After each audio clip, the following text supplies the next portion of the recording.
let me hit my go live on the YouTube as well. But anyway, yeah, I mean, last night was a bit of a bizarre night. The unexpected news that Mixer was shutting down was, yeah, well, actually, I learned about that about half an hour before we were ending our book club stream yesterday. Yeah.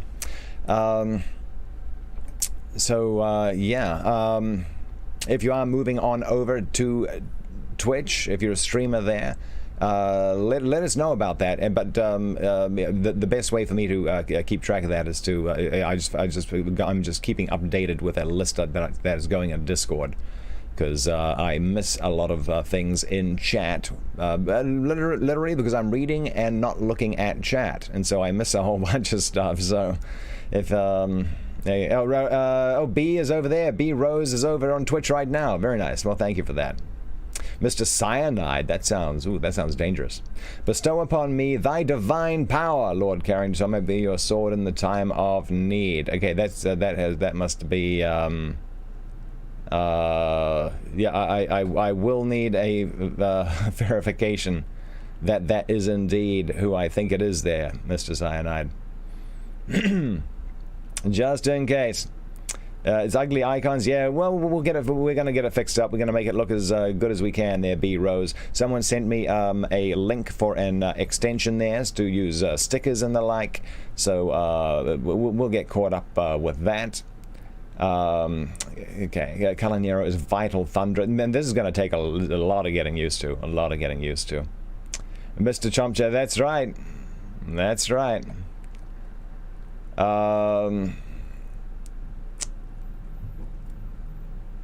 Very good. Yeah, I just need you to say that on an account that I already know is yours, because I don't know 100%. You know what I mean? With all this moving that's going on, anyone could be like, "Oh yeah, I'm totally Mr. Chump Chump." Okay. Oh, okay. That is. It is. Okay. All right. Lord Cyanide. There we go. Okay, let's do it. I'm cautious.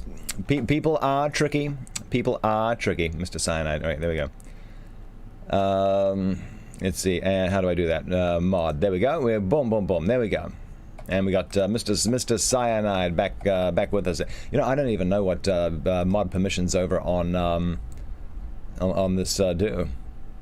Tillable Cat is still Tillable Cat. Nice. Nice, nice, nice. B Rose is Rose Morales. Very nice. Yes, yes, yes. Very good. Okay, but we're here to read some books. So here's what we're going to do. We're going to continue with. It's already quarter past. Good Lord. Okay, so we do need to get on with it. Okay, so they've passed through Salt Lake City, and they had a few digs at the Mormons there. Passepartout was not impressed. Very good. Actually, and neither was that one Mormon who was running to catch the train as fast as he could to get out of Salt Lake City. It was like one wife was more than enough. Alrighty. You've had that account forever? Ah. Oh boy, yeah, those, I'm going to look at that extension today, that sticker extension that someone listed, and I need to see what I can get with what I can do with affiliate status, so like for like custom stickers. I need to find out all that jazz,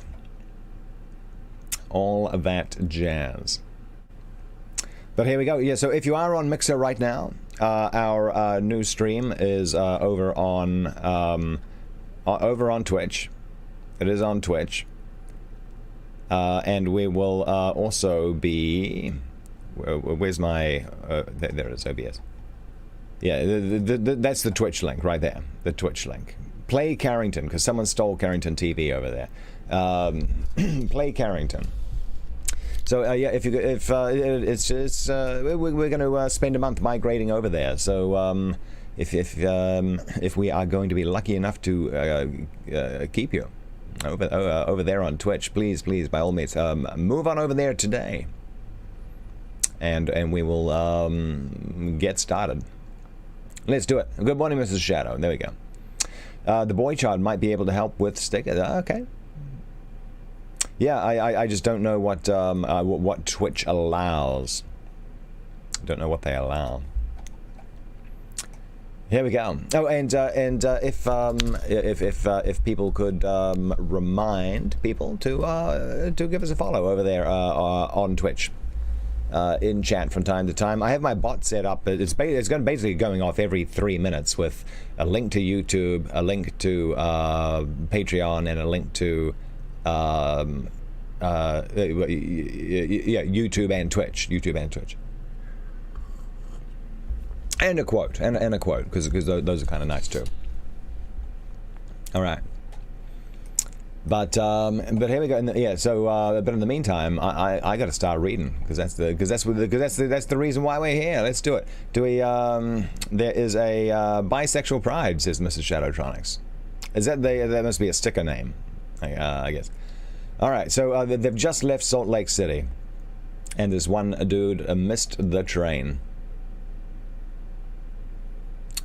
Passepartout, who had been anxiously watching this amateur gymnast, approached him with lively interest and learned that he had taken flight after an unpleasant domestic scene. When the Mormon had recovered his breath, Passepartout ventured to ask him politely how many wives he had, for from the manner in which he had decamped, it might be thought he had 20 at least. "Oh, one, sir," replied the Mormon, raising his arms heavenward. "One, and that was enough." LOL. Very good. You're pressing buttons that you don't know what they do. There we go. That one, pansexual pride. Nice. Okay. Popcorn. Yeah, it's kind of funny. The Restream bot just shows the text shortcut for those. Good morning, Shazara. Good morning. How you doing? Yeah. Isn't it weird? It's weird, but we're going to get used to it. We're going to get used to it fast. Oh, that was...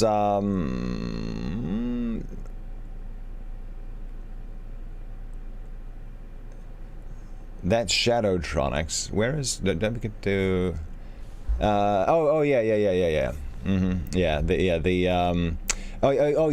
that's a good point. And the other thing too, if any embers that you have left over once Mixer shuts down, those will be converted into Xbox or Microsoft dollars, like which are attached to your Microsoft account. So you do get them back in some form there if you haven't used them all up. Yeah, that's important. Still dizzy from yesterday, but you can keep it on going. How's my dong? Says Chizza. Wow. I know we're friends, but not that good friends. All right. All right. Yeah, we're doing okay. We're doing okay. It's okay, Chizza. I think most of Twitter has it right when they're like, man, this sucks. But we move on, we adjust, we adapt best we can, and there's no point being angry. No point being angry because we just got to solve the situation and move on. So yeah, we're going to encourage people to move on over to Twitch, also on YouTube, because I'm going to need to be doing more storytime stuff up there as well. Good morning. Oh, there's Kate Girl.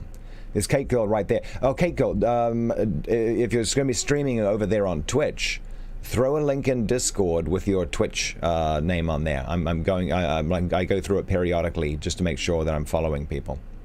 Good morning, Zerolod. 406 followers. Good gracious. Wow, you're doing nice. Doing very nice. Wow. That is, let's see, where are we at? So I'm the all these different colors on all the different names, are they randomly assigned? I got 406? No, there's no way. There's no way. I was like 120 or something, like up in, I don't know. You were streaming here first at before Mixer. Well, there we go. There and back again. There we go. Cesaro selected your color. Okay, so that's confusing. Okay, so people can pick their own color. They want their name to show up here.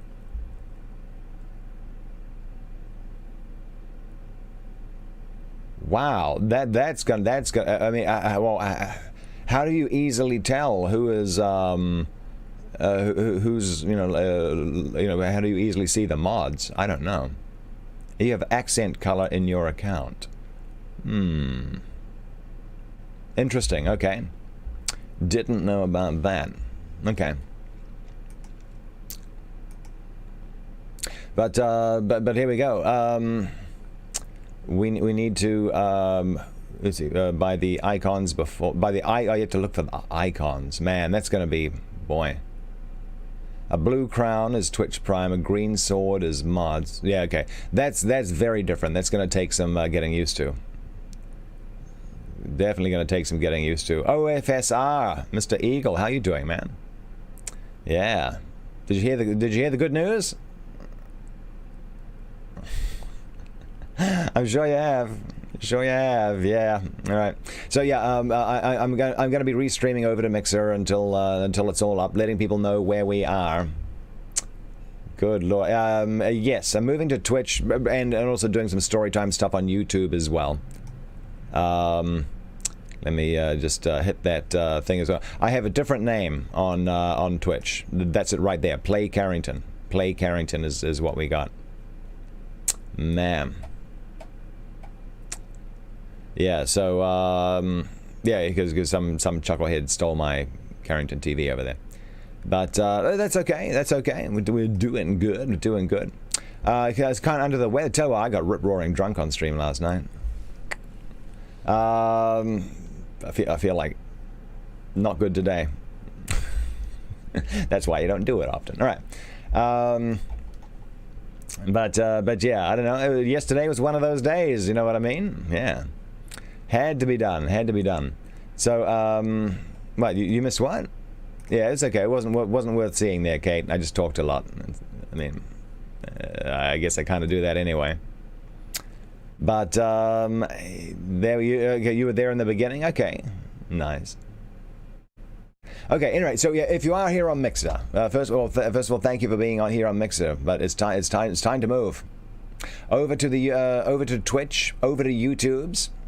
If you actually stream on Mixer yourself, and are moving to Twitch, throw your link into chat. I don't think Catbot will eat it. I hope not. But also throw it into Discord because that's where I'm picking up all the links that I miss. Very good. Okay. Is it worth seeing? No, it's not worth seeing there, Kate. No, it's not. You have seen what? Drunk Carrington is amazing. What? It's not. It's not. Yeah. Good morning, Mr. Quinn. Good morning. Okay, so are we ready for some book reading? And now you're on OFSR. OFSR Eagle. It doesn't do all. You can't put capitals where you want in your name. Okay, that's all lowercase. Okay, OFSR Eagle Gaming. Nice. Okay. What do you mean, ooh, books? Zeralon. Okay, and yeah, Zeralon, you're still streaming, right, on Twitch? You can do capitals in your name. All right, I'm gonna have to double check on that as well. No. There's nothing exciting in it. Nothing. Okay. So Zeralon is streaming on Twitch as well. Yeah. I knew Zeralon for a while there. He was streaming on Mixer there for a while. But I believe you moved back to Twitch here. All right, a while back. But we got a book to read. Let's do it. Oh, by the way, this is probably also a very important time to let your friends on Twitch and not Twitch, Twitter and Facebook know that there's been a bit of a change. So yeah, I don't know. I'll probably be calling on people to remind people to let people know on the social medias too, and from time to time, and not every day. No one likes a big old spam about it, but there we go. Let's do it. Okay, chapter 28, in which Passepartout does not succeed in making anybody listen to reason. And not like he's being fully forthcoming either, but that's neither here nor there. The train, on leaving Great Salt Lake at Ogden, passed northward for an hour as far as Weber River, having completed nearly 900 miles from San Francisco. From this point, it took an easterly direction towards the jagged Wasatch Mountains. It was in the section included between this range and the Rocky Mountains that the American engineers found the most formidable difficulties in laying the road, and that the government granted a subsidy of $48,000 per mile instead of $16,000 allowed for the work done on the plains. But the engineers, instead of violating nature, avoided its difficulties by winding around instead of penetrating the rocks. One tunnel only, 14,000 feet in length, was pierced in order to arrive at the Great Basin. So I just need to adjust a filter here. One second. Oh no, it's right. The track up to this time had reached its highest elevation at the Great Salt Lake. From this point it described a long curve, descending towards Bitter Creek Valley to rise again to the dividing ridge of the waters between the Atlantic and the Pacific. There were many creeks in this mountainous region, and it was necessary to cross Muddy Creek, Green Creek, and others upon culverts. Passepartout grew more and more impatient as they went on, while Fix longed to get out of this difficult region, and was more anxious than Phileas Fogg himself to be beyond the dangers of delay and accident, and set foot on English soil. The first time that BWH and your streams were, what do you mean the streams were synced?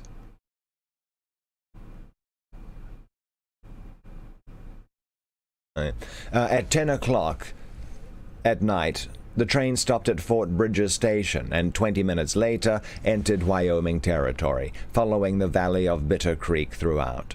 The next day, 7th December, they stopped for a quarter of an hour at Green River Station.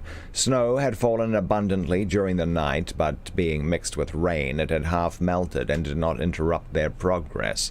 The bad weather, however, annoyed Passepartout, for the accumulation of snow, by blocking the wheels of the cars, would certainly have been fatal to Mr. Fogg's tour. "What an idea," he said to himself. "Why did my master make this journey in winter? Couldn't he have waited for the good season to increase his chances?"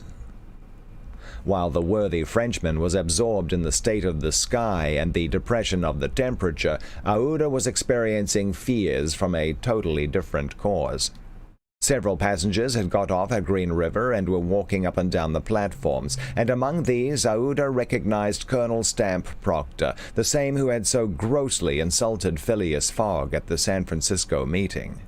Not wishing to be recognized, the young woman drew back from the window, feeling much alarm at her discovery. She was attached to the man who, however coldly, gave her daily evidences of the most absolute devotion. Good morning, Level 1. Good morning, Level 1, sir. Yeah. Now that was an entrance. You both listened to you. He was always way ahead of... no, okay, all right. Wow. Okay. Well. Okay. So there must be like a bit of a delay then going on Twitch. All right. So if you're both listening on Twitch, then you both have the delay. So that's why it sounds in sync. Interesting. Very interesting. Alrighty. Oh, and good morning, Lady Death. Good morning, Lady Death. Very good. Good to see. Good to see both of you here. Just a reminder that, we are on kind of on Twitch now, restreaming over to Mixer while we cajole and convince everyone to mosey on over.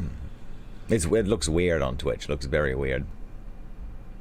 Yeah, they don't forget, it's someone nicked Carrington TV over there, just in case anyone doesn't know. So, Play Carrington is where we are at. No, it's not the same, Level 1.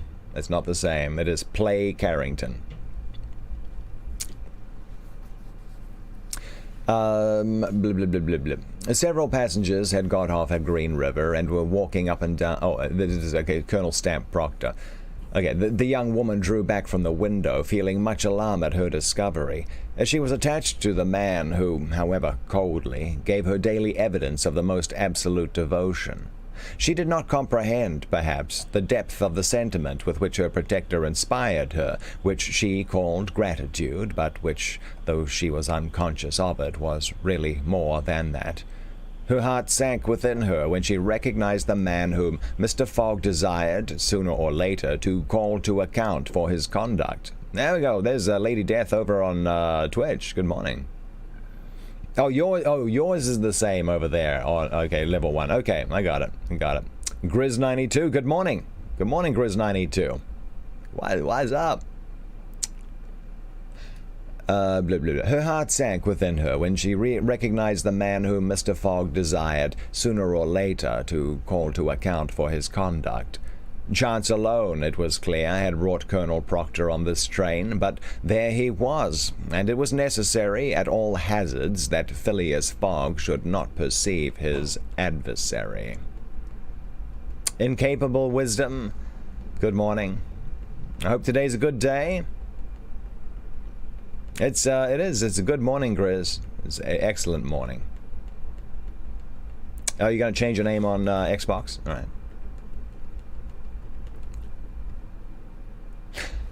Aouda seized a moment when Mr. Fogg was asleep to tell Fix and Passepartout whom she had seen. "That Proctor on this train," cried Fix. "Well, reassure yourself, madam. Before he settles with Mr. Fogg, he's got to deal with me. It seems to me that I was the more insulted of the two. And besides," added Passepartout, "I'll take charge of him, colonel as he is." "Oh, Mr. Fix," resumed Aouda, "Mr. Fogg will allow no one to avenge him. He said that he would come back to America to find this man. Should he perceive Colonel Proctor, we could not prevent a collision which might have terrible results. He must not see him." "You are right, madam," replied Fix. "A meeting between them might ruin all. Whether he were victorious or beaten, Mr. Fogg would be delayed, and, added Passepartout, that would play the game of the gentlemen of the Reform Club. In 4 days we shall be in New York. Well, if my master does not leave this car during those 4 days, we may hope that chance will not bring him face to face with this confounded American. We must, if possible, prevent his stirring out of it." The conversation dropped. Mr. Fogg had just woke up and was looking out of the window. Soon, good morning, Tallish Birch. Good morning. Yeah. What's going on? Oh, they got special little icons like that. I didn't know that. That's very cool, hazard me. Yeah. Soon after, Passepartout, without being heard by his master or Aouda, whispered to the detective, "Would you really fight for him?" "I would do anything," replied Fix, in a tone which betrayed determined will, "to get him back living to Europe." Passepartout felt something like a shudder shoot through his frame, but his confidence in his master remained unbroken. Was there any means of detaining Mr. Fogg in the car to avoid a meeting between him and the colonel? It ought not to be a difficult task, since that gentleman was naturally sedentary and little curious. The detective, at least, seemed to have found a way, for after a few moments he said to Mr. Fogg, "Those are long and slow hours, sir, that we are passing on the railway." "Yes," replied Mr. Fogg, "but they pass." "You were in the habit of playing whist," resumed Fix, "on the steamers." "Yes, but it would be difficult to do so here. I have neither cards nor partners." "Oh, but we can easily buy some cards, for they are sold on all the American trains. And as for partners, if Madam plays—" "Oh, certainly, sir," Aouda quickly replied. "I understand whist is part of an English education." "Oh, I myself have some pretensions to playing a good game. Well, here are 3 of us and a dummy." "As you please, sir." replied Phileas Fogg, heartily glad to resume his favorite pastime, even on the railway. Fluffy Queen of Unicorns. Very impressive title. Good morning. A Passepartout was dispatched in search of the steward, and soon returned with 2 packs of cards, some pins, counters, and a shelf covered with cloth. The game commenced. Aouda understood whist sufficiently well, and even received some compliments on her playing from Mr. Fogg. As for the detective, he was simply an adept, and worthy of being matched against his present opponent. "Now," thought Passepartout, "we've got him. He won't budge." At 11 in the morning, the train had reached the dividing ridge of the waters at Bridger Pass, 7,524 feet above the level of the sea, one of the highest points attained by the track in crossing the Rocky Mountains. After going about 200 miles, the travelers at last found themselves on one of those vast plains which extend to the Atlantic, and which nature has made so propitious for laying the iron road. On the declivity of the Atlantic basin, the first streams, branches of the North Platte River, already appeared. The whole northern and eastern horizon was bounded by the immense semicircular curtain which is formed by the southern portion of the Rocky Mountains, the highest being Laramie Peak. Between this and the railway extended vast plains, plentifully irrigated. On the right rose the lower spurs of the mountainous mass which extends southward to the sources of the Arkansas River, one of the great tributaries of the Missouri. Fluffy Dog was already taken. Yeah, okay. Yeah, Carrington TV was taken. It kind of sucks. So that's turning things up to 11 there. From Fluffy Dog to Fluffy Queen of Unicorns. That's a whole other level right there. At 12:30, the travelers caught sight for an instant of Fort Halleck, which commands that section, and in a few more hours the Rocky Mountains were crossed. There was reason to hope, then, that no accident would mark the journey through this difficult country. The snow had ceased falling, and the air became crisp and cold. Large birds, frightened by the locomotive, rose and flew off in the distance. No wild beast appeared on the plain. It was a desert in its vast nakedness. After a comfortable breakfast served in the car, Mr. Fogg and his partners had just resumed whist, when a violent whistling was heard, and the train stopped. Passepartout put his head out of the door, but saw nothing to cause the delay. No station was in view. Aouda and Fix feared that Mr. Fogg might take it into his head to get out, but that gentleman contented himself with saying to his servant, "See what's the matter." Passepartout rushed out of the car. 30 or 40 passengers had already descended, among them Colonel Stamp Proctor. The train had stopped before a red signal which blocked the way. The engineer and conductor were talking excitedly with a signalman whom the station master at Medicine Bow, the next stopping place, had sent on before. The passengers drew around and took part in the discussion, in which Colonel Proctor, with his insolent manner, was conspicuous. Passepartout, joining the group, heard the signalman say, No, you can't pass. The bridge at Medicine Bow is shaky and would not bear the weight of the train." This was a suspension bridge thrown over some rapids about a mile from the place where they were now. According to the signalman, it was in a ruinous condition, several of its wires being broken, and it was impossible to risk the passage. He did not in any way exaggerate the condition of the bridge. It may be taken for granted that, rash as the Americans usually are, when they are prudent, there is good reason for it. Okay. Let me catch up with the chat real fast. Oh boy, all those stickers. Good Lord.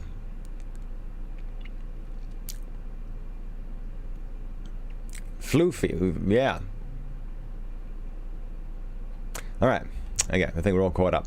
Yes, and there is a YouTube-ish thing. Oh, yes, the YouTube channel. Now, I need to do something more interesting up there on my YouTube channel. I mean, I really haven't updated it in a long time. a long time. So I need to get working on that. Actually, I need to get my TikTok going as well. TikTok and Instagram. I'm pretty sure I can do the same kind of thing on the both of them. But that's something we can talk about a bit later.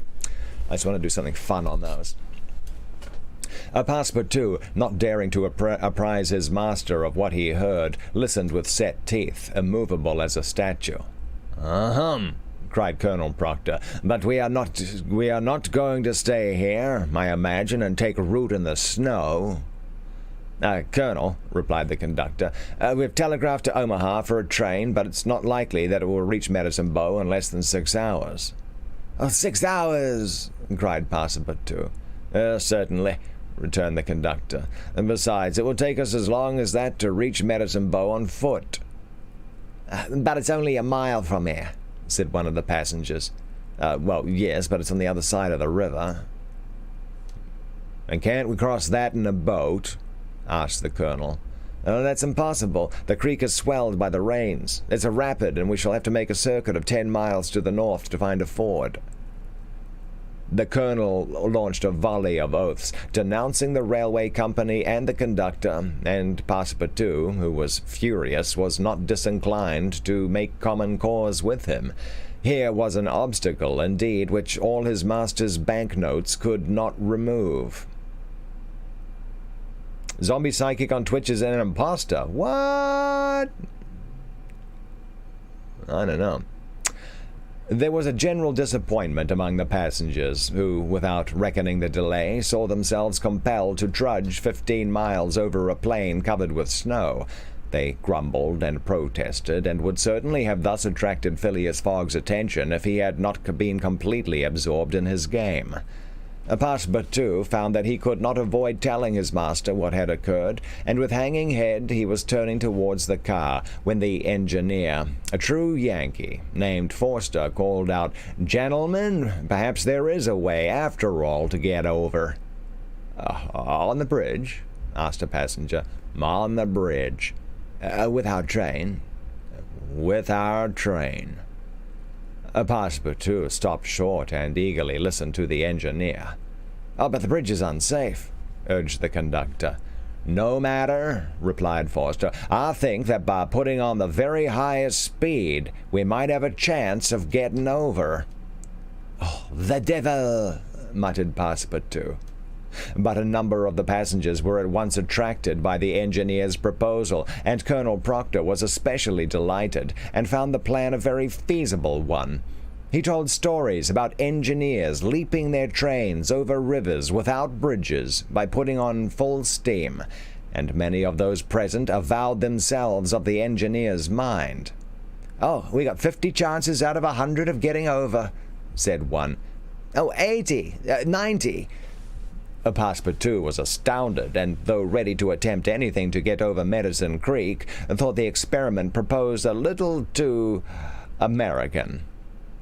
"Besides," thought he, "there's still a more simple way, and it does not even occur to any of these people. Sir," said he aloud to one of the passengers, "the engineer's plan seems a little dangerous, but—" "80 chances," replied the passenger, turning his back on him.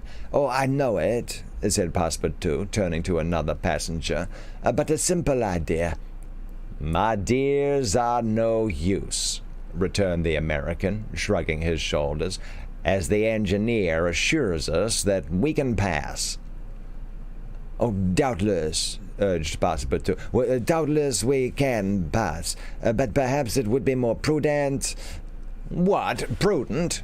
cried Colonel Proctor, whom this word seemed to excite prodigiously. "At full speed, don't you see? At full speed." "I know, I see," repeated Passepartout. "But would it be, if not more prudent, since that word displeases you, at least more natural—" "What's the matter with this fellow?" cried several. The poor fellow did not know to whom to address himself. "Are you afraid?" asked the Colonel Proctor. Afraid? Very well, I will show these people that a Frenchman can be as American as they." "All aboard!" cried the conductor. Good Lord. I will show these people that a Frenchman can be as American as they. he's got such a Jules Verne's thoughts on American is really amusing, very amusing. Oh boy, there we go. I'm gonna miss Catbot. All right, oh, there we go. There's Mr. Galen. Hey, ma'am. Yeah, good morning. Very good. Okay.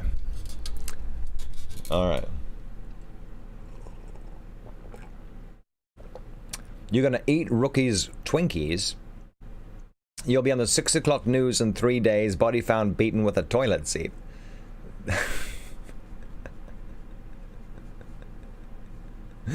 Oh my lord. Okay, all right.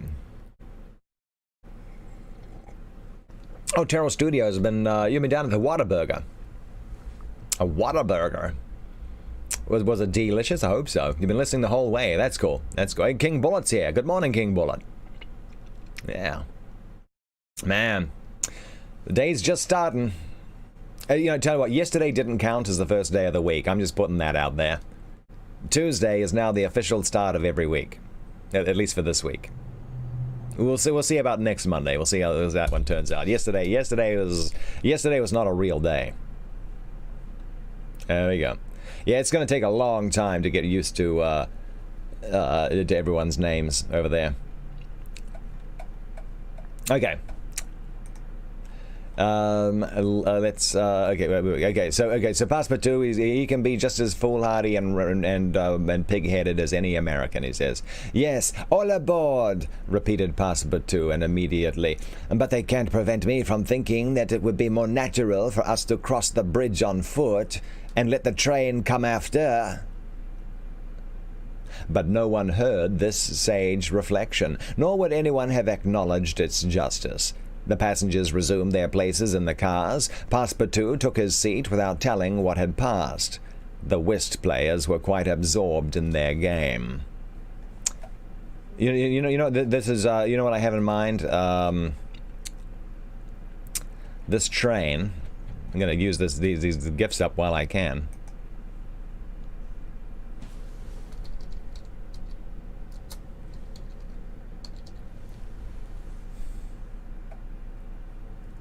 Oh, it's not in here. I think it was from the General movie. The General.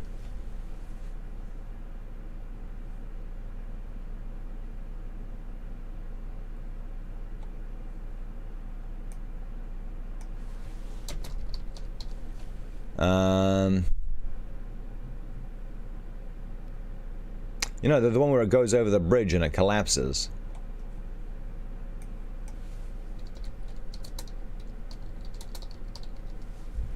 Why can't I find that GIF?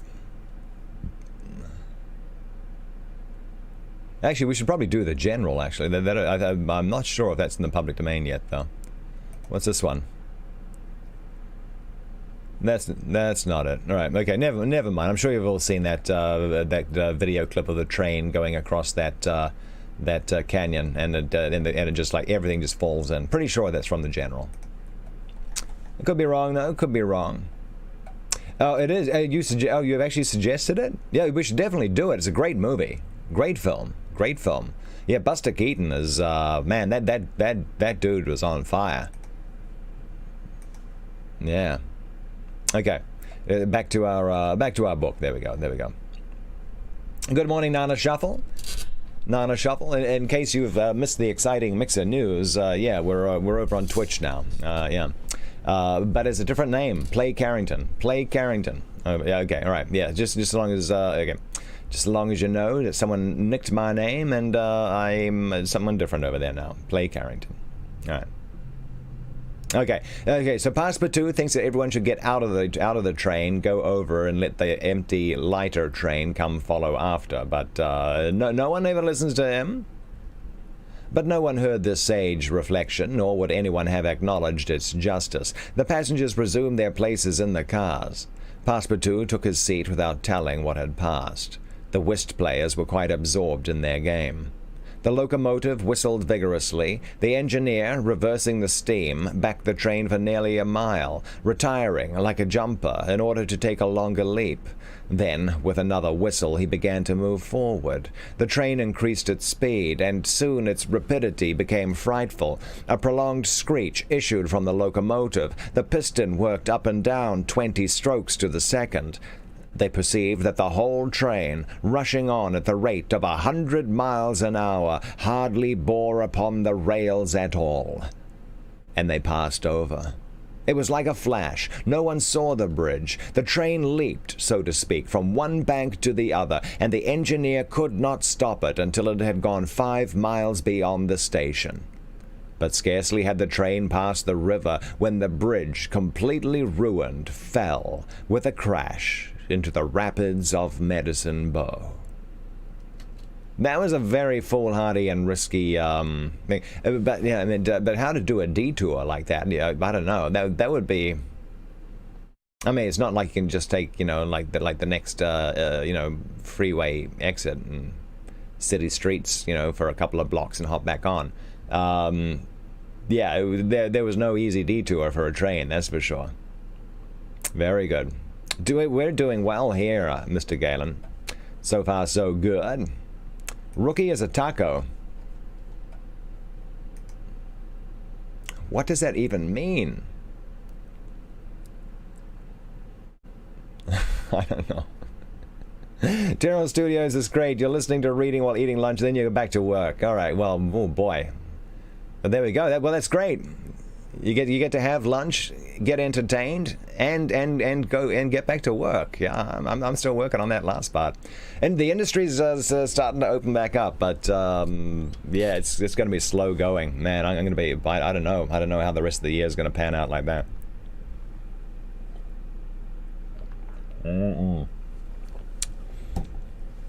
Oh, I had some Beyond Burger burgers the other day. I cooked them up on the old barbecue. Pretty good.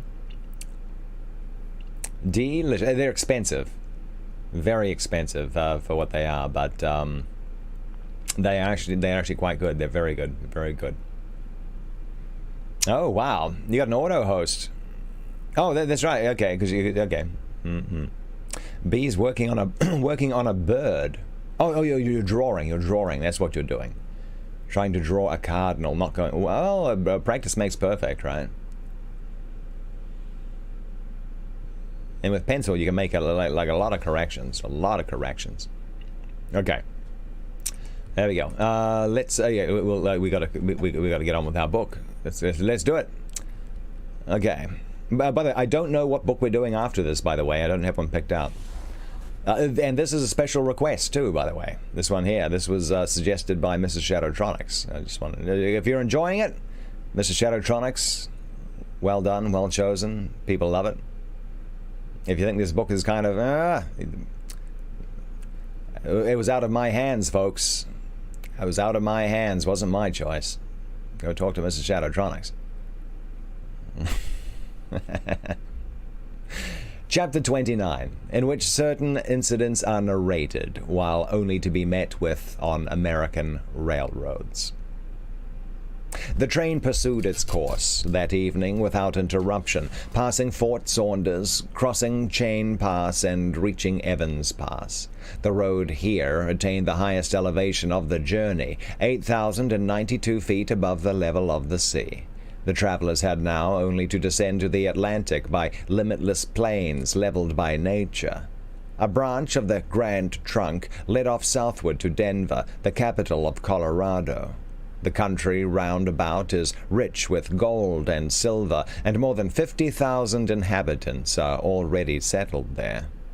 1,382 miles had passed over from San Francisco in 3 days and 3 nights. 4 days and nights more would probably bring them to New York. Phileas Fogg was not as yet behindhand. During the night, Camp Walbach was passed on the left. Lodge Pole Creek ran parallel with the road, marking the boundary between the territories of Wyoming and Colorado. They entered Nebraska at 11, passed near Sedgwick, and touched at Julesburg on the southern branch of the Platte River. It was here that the Union Pacific Railroad was inaugurated on the 23rd of October, 1867, by the chief engineer, General Dodge. 2 powerful locomotives carrying 9 cars of invited guests, among whom was Thomas C. Durant, vice president of the road, stopped at this point. Cheers were given. The Sioux and Pawnees performed an imitation Indian battle. Fireworks were let off, and the first number of the Railway Pioneer was printed by a press brought on the train.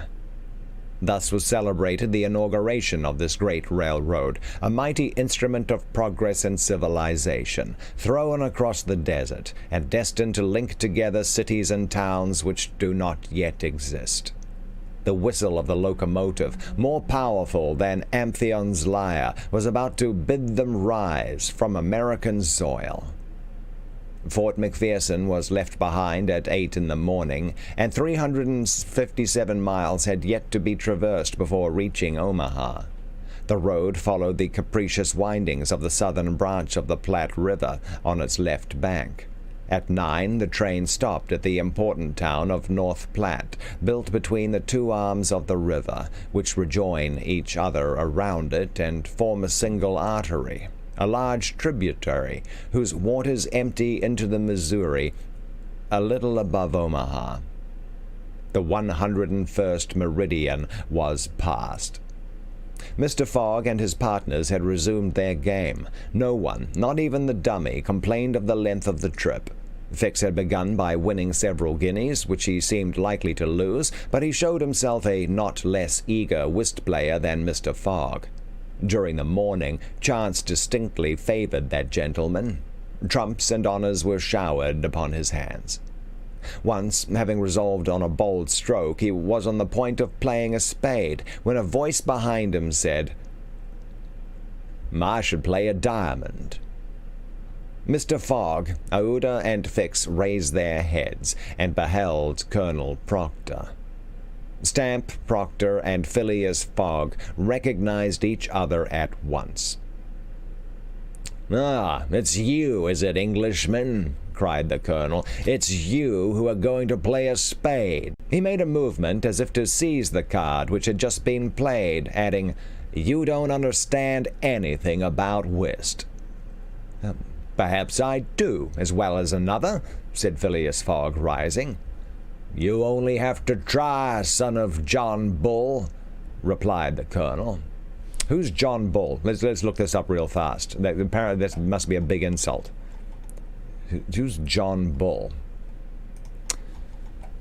Wiki John Bull. Wiki John Bull. It's a national personification of the United Kingdom in general and England in particular, especially in political cartoons and similar graphics, usually depicted as a stout, middle-aged, country-dwelling, jolly, and matter-of-fact man. All right, made by a friend of Jonathan Swift.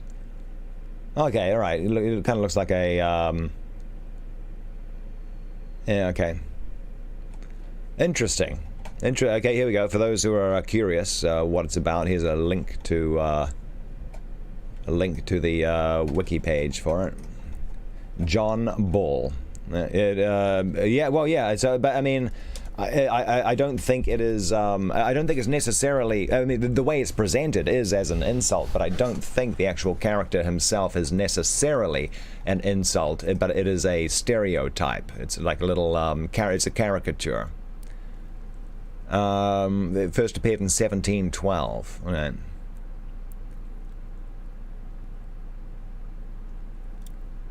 Is an archetype of the free-born Englishman. Yeah, okay. Okay, so he's well-intentioned, frustrated, full of common sense, and entirely of native country stock.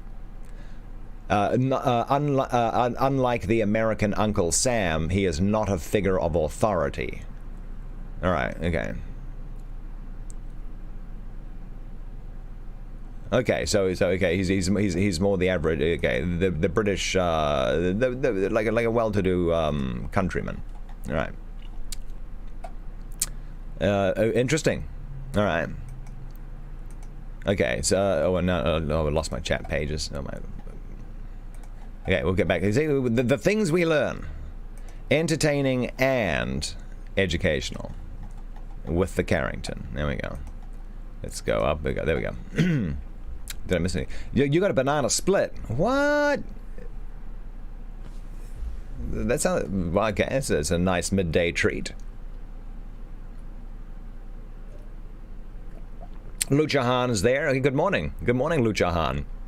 Oh yeah, so Lady Death, yeah. So the figure itself is not necessarily an insult, but it is a caricature or archetype of a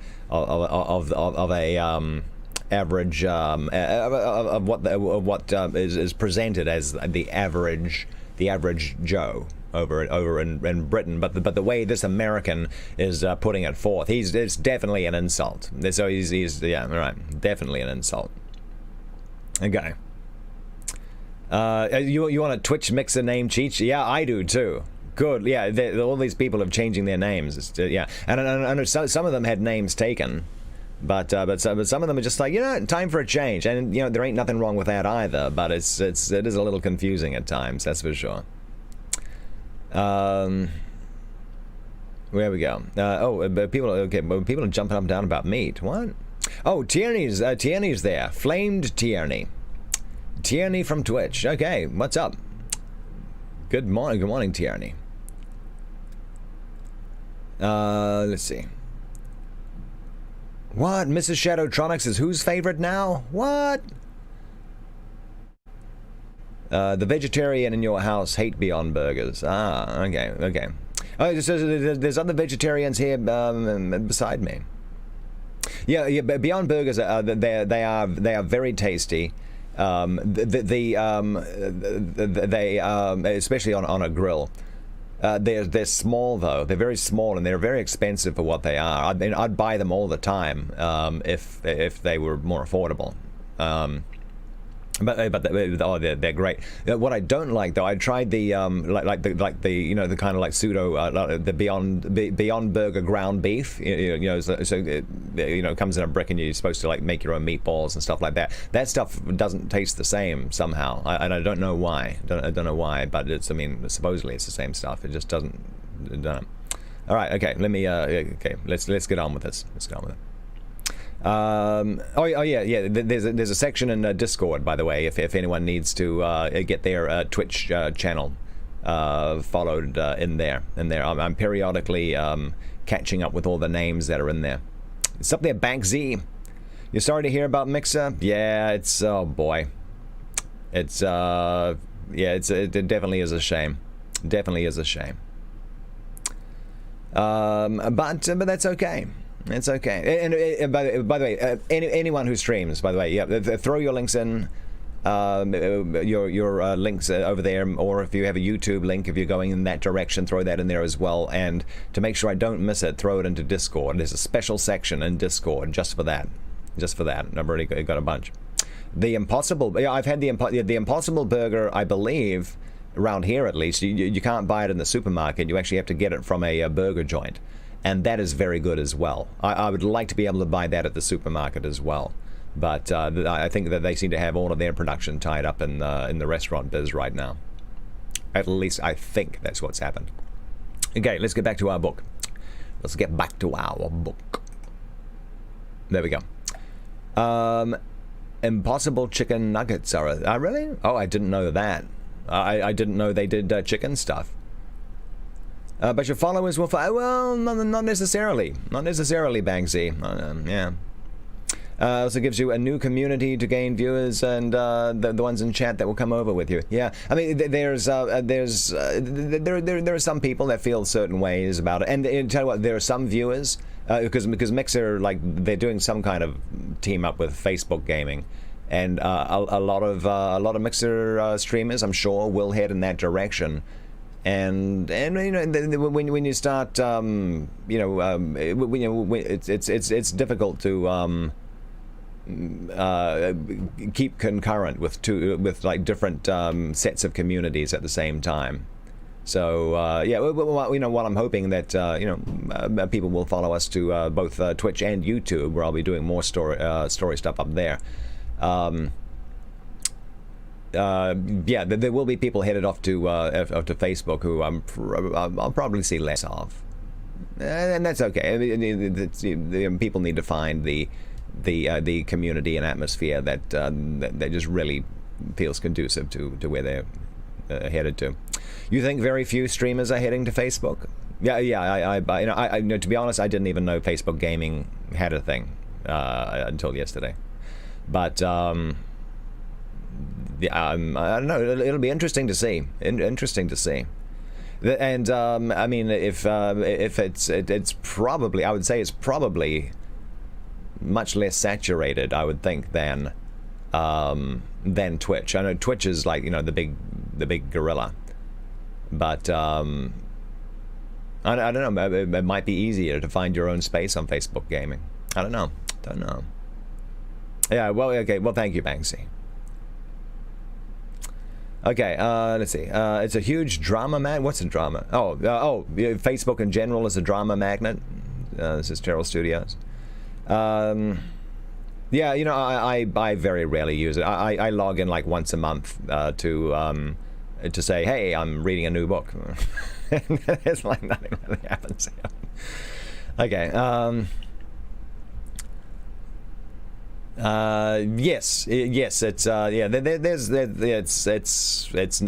has not been a pleasant experience for any streamer on Mixer. I know that, especially the ones there's some people like have been busting their backsides trying to get partnered. Just now. I mean, like even just like 2 weeks ago, they onboarded like a whole bunch of more people. Prophecy Designs. He spent the past 2 months like hustling like crazy for a partner push to get in there. It was like the 4th time he'd applied. This time he was just like, I'm gonna do it. He was generating actually like really good numbers. People like showing up like 3 times the audience size that he had before this thing. Man, that's gotta suck. That's gotta suck, putting all that effort in and seeing real progress and knowing that you got it in the can and then just be like, by the way, we're closed. Man, I feel real bad for Prophecy Designs. Yeah, all right. Let's okay. Let me get caught up. It's up there, Chubba Chunk. Chubba Chunk. Why is it a Chubba Chunk X? Why is there an X on the end? Was a regular Chubba Chunk taken? Don't know. How you doing? Good morning. Okay. Oh, there we go. Well, thank you, Bank Z420. I like the time on your watch, sir. Yes, sir. Good morning, Rusty Red. How you doing?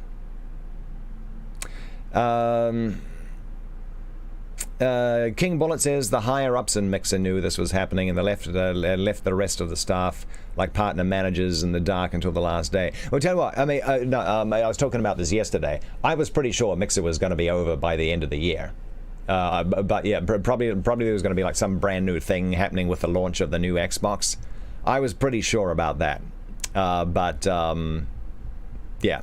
I think it just came to a head, and they just pulled the Band-Aid off yesterday, like with all that stuff about, all that other drama stuff that was going on. It was because there were problems outside of and inside of Mixer. It was, yeah. I'm not going to go into the details, but I think they just said, why fix all that stuff only to have it shut down in like less than 6 months anyway. Oh, here we go. Let's restore that one there. Boy, Catbot. I don't know why Catbot took this one out. Rule number 1, don't fuck with librarians.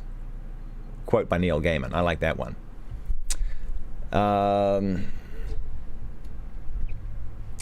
Yeah, that's right. Yeah, you did leave a little bit ago, yeah. Mm-hmm. Hey, good morning, Lightning. Lightning FNC. Good morning, sir. Have I heard the news? Rusty Red, what are you talking about? Rusty Red, what news? What is there something happening with Mixer? What's going on? Oh, there was going to embed it with the xCloud Buddy. What's the xCloud Buddy? But a lot of things have come out all over Twitter. Shutting down even came as a surprise. They found out at the same time we did. Yeah, it's gonna be it'll be a water cooler discussion for years to come, I'm sure. But yeah, Rusty Red. Yeah. So in the meantime, we've quickly hopped on over to Twitch. Twitch.tv/play Carrington, because Carrington TV is taken. That's where we are over there. If you and also we have a YouTube thing as well, a YouTube channel. We're gonna do that as well. You gonna miss me on here? Yeah, I really like the layout of Mixer. I like the FTL. I like the mix play. Just like all the goofy stuff you can do. The stickers especially. There's just stickers for days, man. Yeah, just like all that random stuff you can just like throw into a stream to just like make things all goofy. I love it. I love it. Yeah, come on. You should. Well, you're gonna need to move too, Lightning FNC. I know you do your thing on YouTube. You uploaded a brand new video actually just the other day. Yeah, the Tillable Cat's waving from Twitch side. Have I don't know. Did you? If you stick it in Discord, I will absolutely do that. I'm going down my list because I'm missing so much stuff right now. There's a big hole in your heart right now. Yeah, there's mine too. Oh yeah, I don't know. I need to look at that window in the window. I haven't seen that yet. Haven't seen that. Waves back. Glad to start on Twitch. Yeah, oh yeah. Actually, right now I'm actually looking at the Mixer window because the chat's nice and large and I can read it easy. The Twitch chat is tiny. It's tiny. One thing you hope that it implements is the FTC delay thing where speaking. Oh, the FTL. Yeah, you love that for social speaking. Yeah. Actually, how long is the delay right now? Let me just do a quick little test here. Okay. 1, 2, 3, 4, 5, 6, 7, 8, 9, 10, 11, 12, 13, 14, 15, 16, 17, 18, 19, 20, 21, 22, 23, 24, 25, 26, 27, 28, 29, 30, 31, 32, 33. Did I miss it?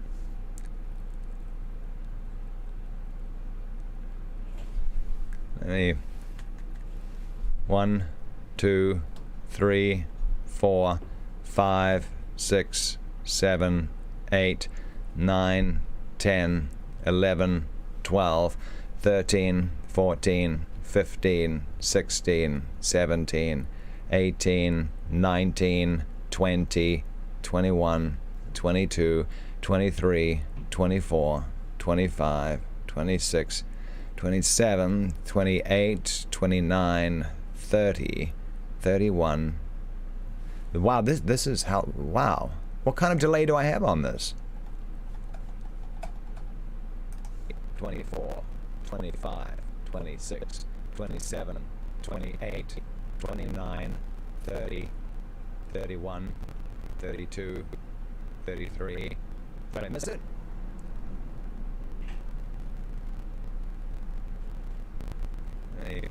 And there I just patted my head again. 2, 3, 4, 5. That's some crazy delay. I don't know what's going on there. 10, 11, 12. Refresh my. That was almost 2 minutes. That can't be right. Like I'm refreshing it right now.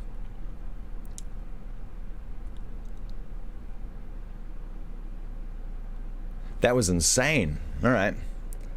But yeah, it must be less than that. I mean, because my responses aren't. All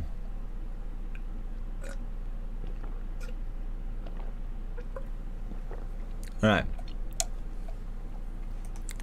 Try this again. 1, 2, 3, 4, 5, 6, 7. 7 seconds. All right. Unusual. Okay, all right. So I mean that's boy, 3 seconds from mixer stream for you. All right. Yeah. Okay. Well, that's something else we have to look at too. That first lot was bizarre. Okay, refreshing helped a lot. It's in video stats. What? Where's video stats? Oh man, all my cool little smileys don't work over here. All right. Click on the cog wheel. Go into advanced. I have low latency ticked. When you direct stream and not restream, even less. Restream is unable. Restream. There was like virtually no delay for Mixer. But yeah, it was. I was quite impressed. Restream's FTL mode. That was on point. That was on point on Mixer. Yeah, well, yeah, but yeah, I don't think that is on Restream though. I think that's on Twitch, because yeah, I mean, if yeah, I mean a third-party thing like with basically zero delay doing the FTL into Mixer. I mean, if they can do it for Mixer, I mean, there's got to be something on the Twitch end. Twitch has a delay even with the best settings. Man, that's gonna suck. All right. Okay, I'm supposed to be reading. Why are we doing this? I don't know. You had both my streams on last night side by side. Okay, about 10-second delay on Twitch. Wow. Okay. You're gonna miss Mixer for a few reasons, but you like so. Yeah, I mean, Twitch does have like I mean, there's a lot to be said for Twitch. The layout is just jungle. Direct stream to Twitch, you have a second delay. Really? I don't know. Well, yeah, I mean, at one point we will do that. But in the meantime, though, I do need to be shepherding my friends over to Twitch here. Almost no one watches on YouTube, but yeah, I need to do something different over there as well. Okay, let's get on with it. Let's do it. Okay. Twitch.tv/play Carrington. Man. Okay. Alright, here we go.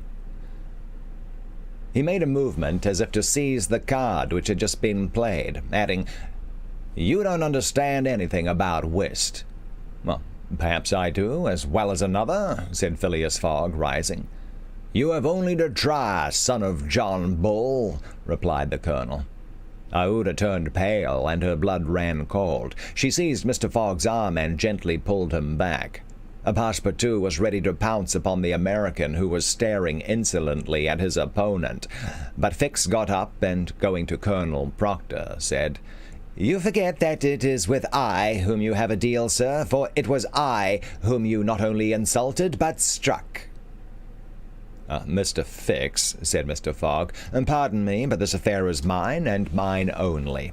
The Colonel has again insulted me by insisting that I should not play a spade, and he shall give me satisfaction for it." "When and where you will," replied the American, "and with whatever weapon you choose." Wow, that escalated fast. Aouda, in vain, attempted to retain Mr. Fogg, as vainly did the detective endeavor to make the quarrel his. Passepartout wished to throw the colonel out of the window, but a sign from his master checked him. Phileas Fogg left the car, and the American followed him upon the platform. "Sir," said Mr. Fogg to his adversary, "I am in a great hurry to get back to Europe, and any delay whatever will be greatly to my disadvantage."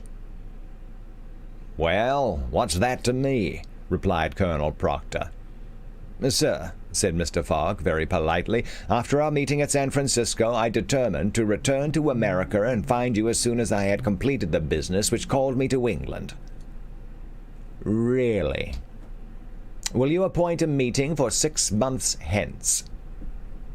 "Why not 10 years hence?" "I say 6 months," returned Phileas Fogg, "and I shall be at the place of meeting promptly." "All this is an evasion," cried Stamp Proctor. "Now or never." "Very good. You are going to New York?" No. To Chicago? No. To Omaha? What difference is it to you? Do you know Plum Creek? No, replied Mr. Fogg. It's the next station. The train'll be there in an hour, and 'll stop there for 10 minutes. In 10 minutes, several revolver shots could be exchanged.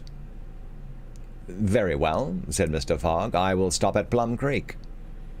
And I guess you'll stay there, too, added the American insolently. Who knows, replied Mr. Fogg, returning to the car as coolly as usual. He began to reassure Aouda, telling her that blusterers were never to be feared, and begged Fix to be his second at the approaching duel, a request which the detective could not refuse. Mr. Fogg resumed the interrupted game with perfect calmness. At 11 o'clock, the locomotive's whistle announced that they were approaching Plum Creek Station. Mr. Fogg rose, and, followed by Fix, went out upon the platform. Passepartout accompanied him, carrying a pair of revolvers. Aouda remained in the car, as pale as death. The door of the next car opened, and Colonel Proctor appeared on the platform, attended by a Yankee of his own stamp as his second. But just as the combatants were about to step from the train, the conductor hurried up and shouted, "You can't get off, gentlemen." "Why not?" asked the colonel. "We're 20 minutes late, and we shall not stop." "But I'm going to fight a duel with this gentleman." "Oh, I'm sorry," said the conductor, "but we shall be off at once. There's the bell ringing now." The train started. "I'm really very sorry, gentlemen," said the conductor. "Under any other circumstances I should have been very happy to oblige you, but after all, as you have not had time to fight here, why not fight as we go along?" "That wouldn't be convenient, perhaps, for this gentleman," said the colonel in a jeering tone. "It would be perfectly so," replied Phileas Fogg. "Well, we are really in America," thought Passepartout, "and the conductor is a gentleman of the first order." So, muttering, he followed his master. The two combatants, their seconds, and the conductor passed through the cars to the rear of the train. The last car was only occupied by a dozen passengers, whom the conductor politely asked if they would not be so kind as to leave it vacant for a few moments, as two gentlemen had an affair of honor to settle. The passengers granted the request with alacrity, and straightway disappeared on the platform. The car, which was some 50 feet long, was very convenient for their purpose. The adversaries might march on each other in the aisle and fire at their ease. Never was duel more easily arranged. Mr. Fogg and Colonel Proctor, each provided with 2 6-barreled revolvers, entered the car. The seconds, remaining outside, shut them in. They were to begin firing at the first whistle of the locomotive. After an interval of 2 minutes, what remained of the two gentlemen would be taken from the car. Nothing could be more simple. Indeed, it was all so simple that Fix and Passepartout felt their hearts beating as if they would crack. They were listening for the whistle agreed upon, when suddenly savage cries resounded in the air, accompanied by reports which certainly did not issue from the car where the duelists were. The reports continued in front and the whole length of the train. Cries of terror proceeded from the interior of the cars. Colonel Proctor and Mr. Fogg, revolvers in hand, hastily quitted their prison and rushed forward where the noise was most clamorous. They then perceived that the train was attacked by a band of Sioux. This was not the first attempt of these daring Indians, for more than once they had waylaid trains on the road. 100 of them had, according to their habit, jumped upon the steps without stopping the train, with the ease of a clown mounting a horse at full gallop. The Sioux were armed with guns, from which came the reports, to which the passengers, who were almost all armed, responded by revolver shots. The Indians had first mounted the engine and half-stunned the engineer and stoker with blows from their muskets. A Sioux chief, wishing to stop the train, but not knowing how to work the regulator, had opened wide instead of closing the steam valve, and the locomotive was plunging forward with terrific velocity. The Sioux had at the same time invaded the cars, skipping like enraged monkeys over the roofs, thrusting open the doors and fighting hand-to-hand with the passengers. Penetrating the baggage car, they pillaged it, throwing the trunks out of the train. The cries and shots were constant. The travelers defended themselves bravely. Some of the cars were barricaded and sustained like a siege, like moving forts, carried along at a speed of 100 miles an hour. Aouda behaved courageously from the first. She defended herself like a true heroine with a revolver, which she shot through the broken windows whenever a savage made his appearance. 20 Sioux had fallen mortally wounded to the ground, and the wheels crushed those who fell upon the rails as if they had been worms. Several passengers, shot or stunned, lay on the seats. It was necessary to put an end to the struggle, which had lasted for 10 minutes, and which would result in the triumph of the Sioux if the train was not stopped. Fort Kearny Station, where there was a garrison, was only 2 miles distant, but once that passed, the Sioux would be masters of the train between Fort Kearny and the station beyond. The conductor was fighting beside Mr. Fogg when he was shot and fell. At the same moment he cried, "Unless the train is stopped in 5 minutes, we are lost." "It shall be stopped," said Phileas Fogg, preparing to rush from the car. "Oh, stay, monsieur," cried Passepartout. "I will go." Mr. Fogg had not time to stop the brave fellow, who, opening a door unperceived by the Indians, succeeded in slipping under the car, and while the struggle continued and the balls whizzed above each other, whizzed across each other over his head, he made use of his old acrobatic experience, and with amazing agility worked his way under the cars, holding onto the chains, aiding himself by the brakes and edges of the sashes, creeping from one car to another with marvelous skill, and thus gaining the forward end of the train. There, suspended by one hand between the baggage car and the tender, with the other he loosened the safety chain, but owing to the traction he would never have succeeded in unscrewing the yoking bar had not a violent concussion jolted this bar out. The train, now detached from the engine, remained a little behind, whilst the locomotive rushed forward with increased speed. Carried on by the force already acquired, the train still moved for several minutes, but the brakes were worked, and at last they stopped, less than 100 feet from Kearny Station. The soldiers of the fort, attracted by the shots, hurried up. The Sioux had not expected them, and decamped in a body before the train entirely stopped. But when the passengers counted each other on the station platform, several were found missing. Among others, the courageous Frenchman, whose devotion had just saved them. Ah, alrighty. Woo. Very good. I'm moving in, so reading. You're moving. Yeah. There's all kinds of weird things happening. Alrighty. Very good. Jelly F. Carp. Oh, there's that an emoji thing? Yeah.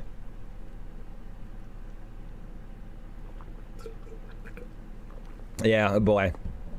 Yeah, so yeah, that's boy, that's one of those things there.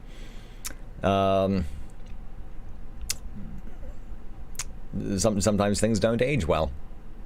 There we go. That is, what's up with all these squids? I need to take a look at that. One second. Moving, checking out the other window here. All right. Oh, wow, that's actually pretty cool. Yeah, okay, that big old 1, 2, 3. Oh, is that 1, 2, 3, 2, 4? Very nice. I like the way they did that. You miss your clapping hands? Yeah. Yeah. Someone linked some kind of extension or something there, which I need to take a look at, which can put GIFs and the like in. We'll see. Or I can like do it directly from. Well, actually, no, I can't do it directly from Mixer. Well, I can do it directly from. That wouldn't be on the wrong one. Actually, I need to look at Twitch, actually just actual Twitch bots. We'll figure it out. We'll get something going. Yeah, because I really miss making the stream look all garish and the like. It's always a lot of fun. I like that. Okay. Let us continue. We shall continue. Chapter 30, in which Phileas Fogg simply does his duty. 3 passengers, including Passepartout, had disappeared. Had they been killed in the struggle? Were they taken prisoners by the Sioux? It was impossible to tell. There were many wounded, but none mortally. Colonel Proctor was one of the most seriously hurt. He had fought bravely, and a ball had entered his groin.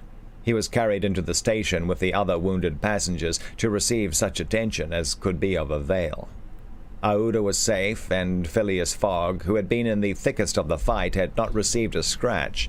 Fix was slightly wounded in the arm, but Passepartout was not to be found, and tears coursed down Aouda's cheeks.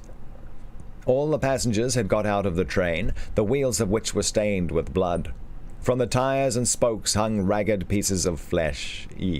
As far as the eye could reach on the white plain behind, red trails were visible. The last Sioux were disappearing in the south along the banks of Republican River. Mr. Fogg, with folded arms, remained motionless. He had a serious decision to make. Aouda, standing near him, looked at him without speaking, and he understood her look. If his servant was a prisoner, ought he not to risk everything to rescue him from the Indians? "I will find him, living or dead," said he quietly to Aouda. "Oh, Mr. Fogg," cried she, clasping his hands and covering them with tears. "Living," added Mr. Fogg, "if we do not lose a moment." Phileas Fogg, by this resolution, inevitably sacrificed himself. He pronounced his own doom. The delay of a single day would make him lose the steamer at New York, and his bet would certainly be lost. But as he thought, "It is my duty." He did not hesitate. The commanding officer of Fort Kearny was there. 100 of his soldiers had placed themselves in a position to defend the station should the Sioux attack it.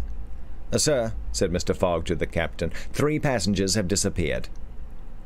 "Dead?" asked the captain. Dead or prisoners, that is the uncertainty which must be solved. Do you propose to pursue the Sioux?" "That's a serious thing to do, sir," returned the captain. "These Indians may retreat beyond the Arkansas, and I cannot leave the fort unprotected." "The lives of 3 men are in question, sir," said Phileas Fogg. "Doubtless, but can I risk the lives of 50 men to save 3? "I don't know whether you can, sir, but you ought to do so." "Nobody here," returned the other, "has a right to teach me my duty." "Very well," said Mr. Fogg coldly. "I will go alone. Good morning, Silent Running. Good morning." You, sir," cried Fix, coming up, "you go alone in pursuit of the Indians?" "Would you have me leave this poor fellow to perish, him to whom every one present owes his life? I shall go." "No, sir, you shall not go alone," cried the captain, touched in spite of himself. "No, you are a brave man. 30 volunteers," he added, turning to the soldiers. The whole company started forward at once. The captain had only to pick his men. 30 were chosen, and an old sergeant placed at their head. "Thanks, Captain," said Mr. Fogg. "Will you let me go with you?" asked Fix. "Do as you please, sir, but if you wish to do me a favor, you will remain with Aouda, in case anything should happen to me." A sudden pallor overspread the detective's face. Separate himself from the man whom he had so persistently followed step by step? Leave him to wander about in this desert? Fix gazed attentively at Mr. Fogg, and, despite his suspicions and of the struggle which was going on within him, he lowered his eyes before that calm and frank look. "I will stay," said he. "Oh, we got a host from Feed Me, I'm Stoned." Nice. A few moments after, Mr. Fogg pressed the young woman's hand, and, having confided to her his precious carpet-bag, went off with the sergeant and his little squad. But before going, he said to the soldiers, "My friends, I will divide $5,000 among you if we save the prisoners." It was then a little past noon. Aouda retired to a waiting room, and there she waited alone, thinking of the simple and noble generosity, the tranquil courage of Phileas Fogg. He had sacrificed his fortune, and was now risking his life, all without hesitation, from duty, in silence. Fix did not have the same thoughts, and could scarcely conceal his agitation. He walked feverishly up and down the platform, but soon resumed his outward composure. He now saw the folly of which he had been guilty in letting Fogg go alone. What? This man, whom he had just followed around the world, was permitted now to separate himself from him. He began to accuse and abuse himself, and, as if he were director of police, administered to himself a sound lecture for his greenness. 1940, and it's closing in on noon here. "I've been an idiot," he thought, "and this man will see it. He is gone and won't come back. But how is it that I, Fix, who have in my pocket a warrant for his arrest, have been so fascinated by him? Decidedly, I'm nothing but an ass." So reasoned the detective, while the hours crept by all too slowly. He did not know what to do. Sometimes he was tempted to tell Aouda all, but he could not doubt how the young woman would receive his confidences. What course should he take? He thought of pursuing Fogg across the vast white plains. It did not seem impossible that he might overtake him. Footsteps were easily printed on the snow. But soon, under a new sheet, every imprint would be effaced. Fix became discouraged. He felt a sort of insurmountable longing to abandon the game altogether. He could now leave Fort Kearney Station and pursue his journey homeward in peace. You did indeed feed me, I'm stoned. Yeah, I had to use a different name here because someone nicked the other one. But I'm glad you were able to join us here, Feed Me, I'm Stoned. He could now leave Fort Kearney Station and pursue his journey homeward in peace. Towards 2 o'clock in the afternoon, while it was snowing hard, long whistles were heard approaching from the east. A great shadow, preceded by a wild light, slowly advanced, appearing still larger through the mist, which gave it a fantastic aspect. No train was expected from the east, neither had there been time for the succor asked for by telegraph to arrive. The train from Omaha to San Francisco was not due till the next day. The mystery was soon explained. The locomotive, which was slowly approaching with deafening whistles, was that which, having been detached from the train, had continued its route with such terrific rapidity, carrying off the unconscious engineer and stoker. It had run several miles when the fire became low for want of fuel. The steam had slackened, and it had finally stopped an hour after, some 20 miles beyond Fort Kearney. Neither the engineer nor the stoker was dead, and, after remaining for some time in their swoon, had come to themselves. The train had then stopped. The engineer, when he found himself in the desert and the locomotive without cars, understood what had happened. He could not imagine how the locomotive had become separated from the train, but he did not doubt that the train left behind was in distress. He did not hesitate what to do. It would be prudent to continue on to Omaha, for it would be dangerous to return to the train, which the Indians might still be engaged in pillaging. Nevertheless, he began to rebuild the fire in the furnace. The pressure again mounted, and the locomotive returned, running backwards to Fort Kearney. This it was which was whistling in the mist. The travelers were glad to see the locomotive resume its place at the head of the train. They could now continue the journey so terribly interrupted. Aouda, on seeing the locomotive come up, hurried out of the station and asked the conductor, "Are you going to start?" "Oh, at once, madam." "Oh, but the prisoners, our unfortunate fellow travelers." "I cannot interrupt the trip," replied the conductor. "We're already 3 hours behind time." "And when will another train pass here from San Francisco?" "Tomorrow evening, madam." "Tomorrow evening? But then it will be too late. We must wait." "It's impossible," responded the conductor. "If you wish to go, please get in." "I will not go," said Aouda. Fix had heard this conversation. A little while before, when there was no prospect of proceeding on the journey, he had made up his mind to leave Fort Kearney, but now that the train was there, ready to start, and he had only to take his seat in the car, an irresistible influence held him back. The station platform burned his feet, and he could not stir.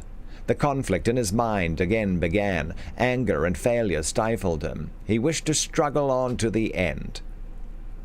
Whew, man. What looks odd? Oh, yeah, that does look odd.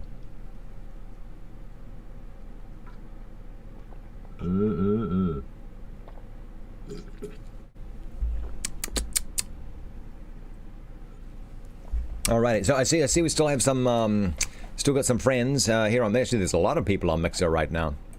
A lot of people. Maybe they're, doing the lurky thing. Just want to mention there, if you are on Mixer, with Mixer closing in 30 days, we are transitioning over to Twitch. So I hope you can join us there. It is a good time. Oh yeah, we're having a little bit of coffee. Can't go wrong with that. Actually, it's almost time for another cup of coffee. Actually, I could certainly go for that. Yeah, but yeah. So yeah, before Mixer totally kicks the bucket. Yeah. Come join us over on Twitch, and possibly on YouTube's as well. But yeah, we're more people seem to be on the road to Twitch than the YouTubes. I see we got a couple of people in there right now. Actually, that's kind of interesting. Okay, let's let us continue. "Look over here," says Tillable Cat. "We're over here." Yep. The Titanic Mixer. Right. Well, it was never that big to be a Titanic, I guess. The dinghy mixer. Right. Where's our book? Here it is. Meanwhile, the passengers and some of the wounded, among them Colonel Proctor, whose injuries were serious, had taken their places in the train. The buzzing of the overheated boiler was heard, and the steam was escaping from the valves. The engineer whistled, the train started, and soon disappeared, mingling its white smoke with the eddies of the densely falling snow. The detective had remained behind. Several hours passed. The weather was dismal, and it was very cold. Fix sat motionless on a bench in the station. They might have been thought asleep. Aouda, despite the storm, kept coming out of the waiting room, going to the end of the platform and peering through the tempest of snow, as if to pierce the mist which narrowed the horizon around her, and to hear, if possible, some welcome sound. She heard and saw nothing. Then she would return, chilled though, to issue out again after the lapse of a few moments, but always in vain. Evening came, and the little band had not returned. Where could they be? Had they found the Indians, and were they having a conflict with them, or were they still wandering amid the mist? The commander of the fort was anxious, though he tried to conceal his apprehensions. As night approached, the snow fell less plentifully, but it became intensely cold. Absolute silence rested on the plains. Neither flight of bird nor passing of beast troubled the perfect calm. Throughout the night, Aouda, full of sad forebodings, her heart stifled with anguish, wandered about on the verge of the plains. Her imagination carried her far off and showed her innumerable dangers. What she suffered through the long hours it would be impossible to describe. Fix remained stationary in the same place, but did not sleep. Once a man approached and spoke to him, and the detective merely replied by shaking his head. Thus the night passed. At dawn, the half-extinguished disk of the sun rose above a misty horizon, but it was now impossible to recognize objects 2 miles off. Phileas Fogg and the squad had gone southward. In the south all was still vacancy. It was then 7 o'clock. The captain, who was really alarmed, did not know what course to take. Should he send another detachment to the rescue of the first? Should he sacrifice more men with so few chances of saving those who had already sacrificed? His hesitation did not last long, however. Calling one of his lieutenants, he was on the point of ordering a reconnaissance when gunshots were heard. Was it a signal? The soldiers rushed out of the fort, and half a mile off they perceived a little band returning in good order. Mr. Fogg was marching at their head, and just behind him were Passepartout and the other 2 travelers, rescued from the Sioux. They had met and fought the Indians 10 miles south of Fort Kearny. Shortly before the detachment arrived, Passepartout and his companions had begun to struggle with their captors, 3 of whom the Frenchman had felled with his fists, when his master and the soldiers hastened up to their relief. All were welcomed with joyful cries. Phileas Fogg distributed the reward he had promised to the soldiers, while Passepartout, not without reason, muttered to himself, "It must certainly be confessed that I cost my master dear." Fix, without saying a word, looked at Mr. Fogg, and it would have been difficult to analyze the thoughts which struggled within him. As for Aouda, she took her protector's hand and pressed it into her own, too much moved to speak. Meanwhile, Passepartout was looking about for the train. He thought he should find it there, ready to start for Omaha, and he hoped that the time lost might be regained. "The train! The train!" cried he. "Gone," replied Fix. "And when does the next train pass here?" said Phileas Fogg. "Not till this evening." "Ah," returned the impassible gentleman quietly. All righty. Matt, do we have time for another chapter?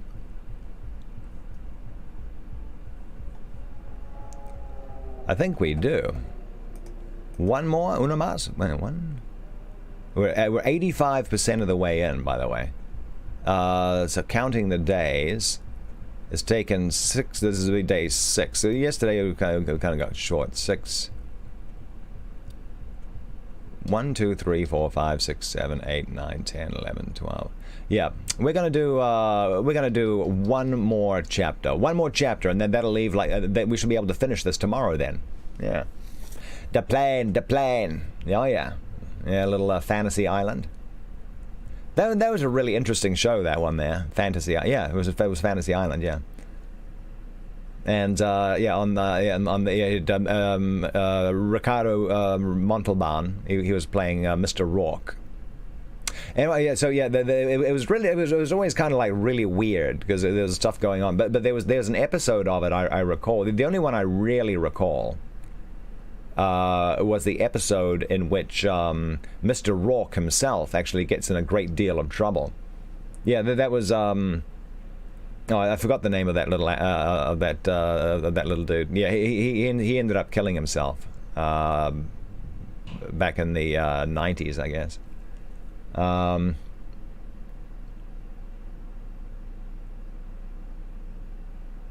Yeah.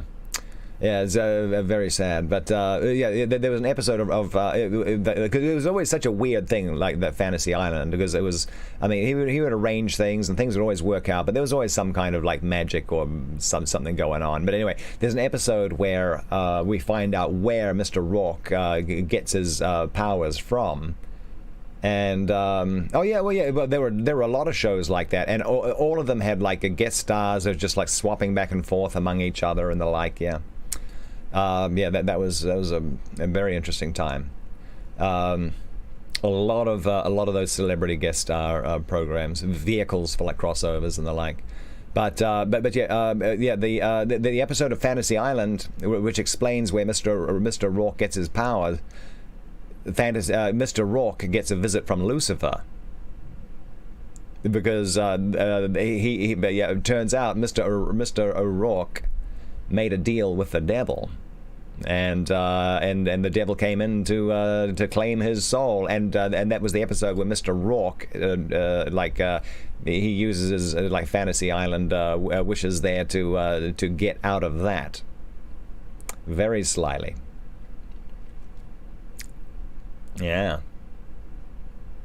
Very, yeah. Alrighty. But in this case, the train. In chapter 31, in which Fix, the detective, considerably furthers the interests of Phileas Fogg.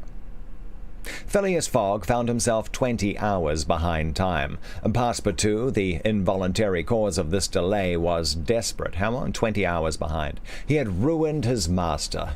At this moment, the detective approached Mr. Fogg and, looking him intently in the face, said, "Seriously, sir, are you in great haste?" "Quite seriously."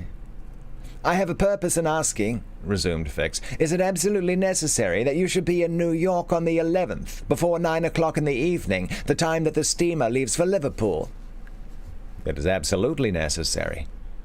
"And if your journey had not been interrupted by these Indians, you would have reached New York on the morning of the 11th?" "Yes, with 11 hours to spare before the steamer left." "Good. You are therefore 20 hours behind. 12 from 20 leaves 8. You must regain 8 hours. Do you wish to try to do so?" "On foot?" asked Mr. Fogg. "No, on a sledge," replied Fix. "On a sledge with sails. A man has proposed such a method to me." It was the man who had spoken to Fix during the night, and whose offer he had refused. Phileas Fogg did not reply at once, but Fix having pointed out the man, who was walking up and down in front of the station, Mr. Fogg went up to him. An instant after, Mr. Fogg and the American, whose name was Mudge, entered a hut built just below the fort. There Mr. Fogg examined a curious vehicle, a kind of frame on 2 long beams, a little raised in front like the runners of a sledge, and upon which there was room for 5 or 6 persons. A high mast was fixed on the frame, held firmly by metallic lashings, to which was attached a large brigantine sail. This mast held an iron stay upon which to hoist a jib sail. Behind, a sort of rudder served to guide the vehicle. It was, in short, a sledge rigged like a sloop. During the winter, when the trains are blocked up by the snow, these sledges make extremely rapid journey across the frozen plains from one station to another. Provided with more sails than a cutter, and with the wind behind them, they slip over the surface of the prairies with a speed equal, if not superior, to that of the express trains. Mr. Fogg readily made a bargain with the owner of this landcraft. The wind was favorable, being fresh, and blowing from the west. The snow had hardened, and Mudge was very confident of being able to transport Mr. Fogg in a few hours to Omaha. Thence the trains eastward run frequently to Chicago and New York. It was not impossible that the lost time might yet be recovered, and such an opportunity was not to be rejected. Not wishing to expose Aouda to the discomforts of traveling in the open air, Mr. Fogg proposed to leave her with Passepartout at Fort Kearny, the servant taking upon himself to escort her to Europe by a better route and under more favorable conditions. But Aouda refused to separate from Mr. Fogg, and Passepartout was delighted with her decision, for nothing could induce him to leave his master while Fix was with him. It would be difficult to guess the detective's thoughts. Was this conviction shaken by Phileas Fogg's return, or did he still regard him as an exceedingly shrewd rascal whose his journey round the world completed would think himself absolutely safe in England?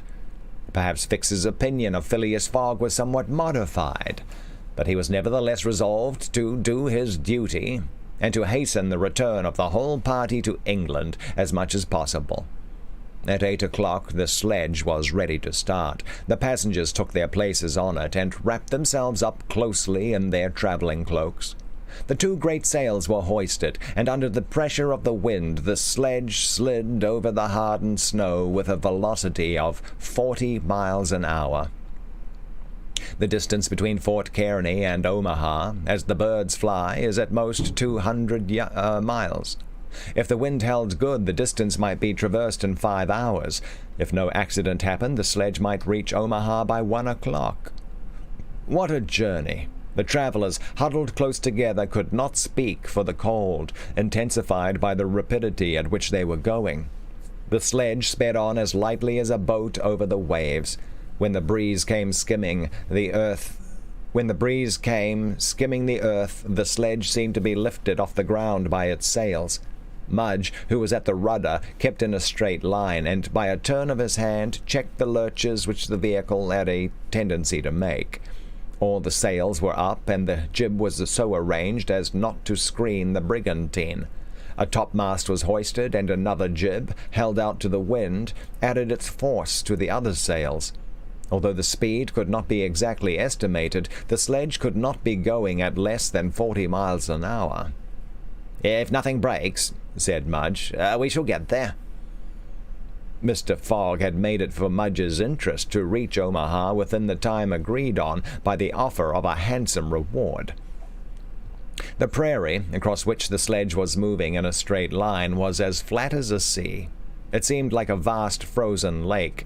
The railroad which ran through this section ascended from the southwest to the northwest by Great Island, Columbus, an important Nebraska town, Schuyler and Fremont to Omaha.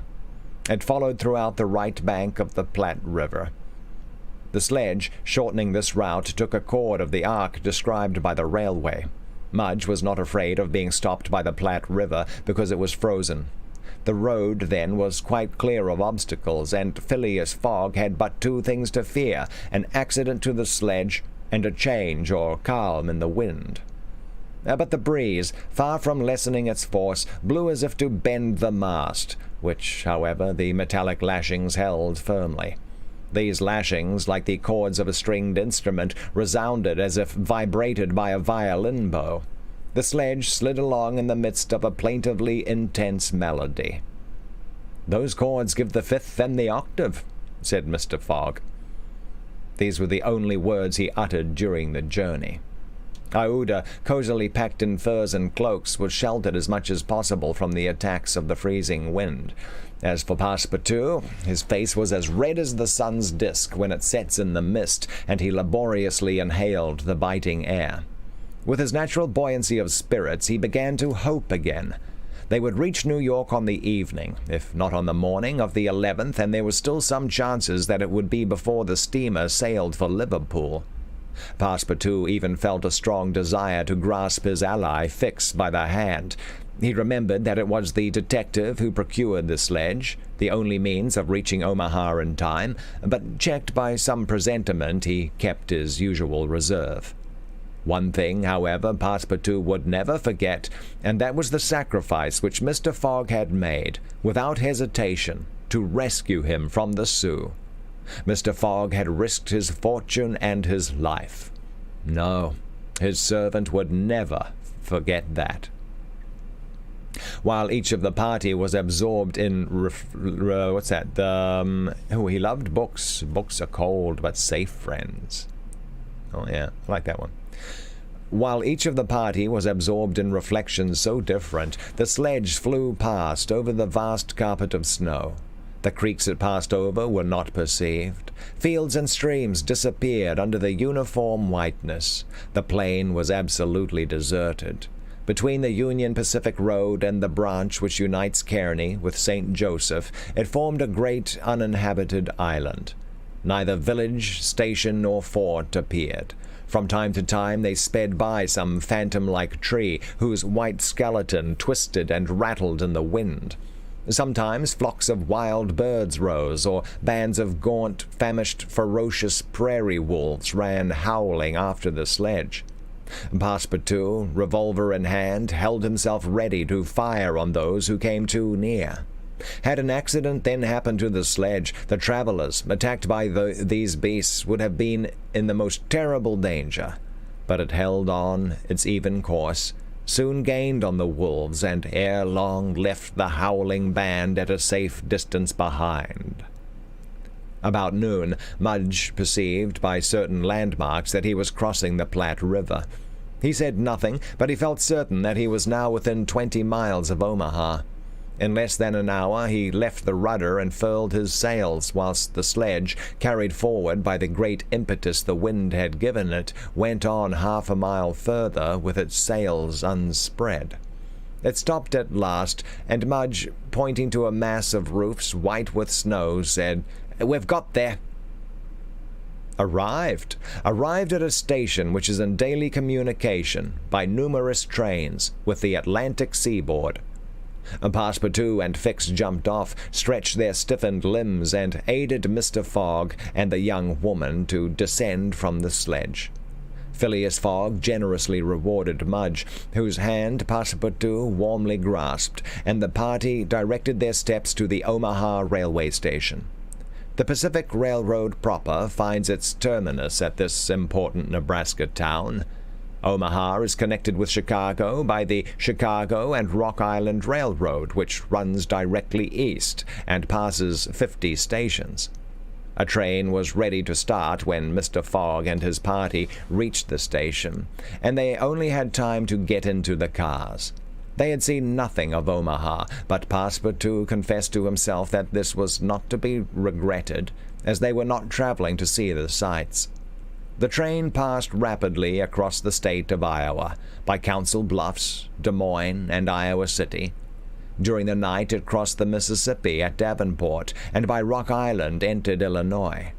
The next day, which was the 10th, at 4 o'clock in the evening, it reached Chicago, already risen from its ruins, and more proudly seated than ever on the borders of its beautiful Lake Michigan. 900 miles separated Chicago from New York, but trains are not wanting at Chicago. Mr. Fogg passed at once from one to the other, and the locomotive of the Pittsburgh, Fort Wayne, and Chicago Railway left at full speed, as if it fully comprehended that the gentleman had no time to lose.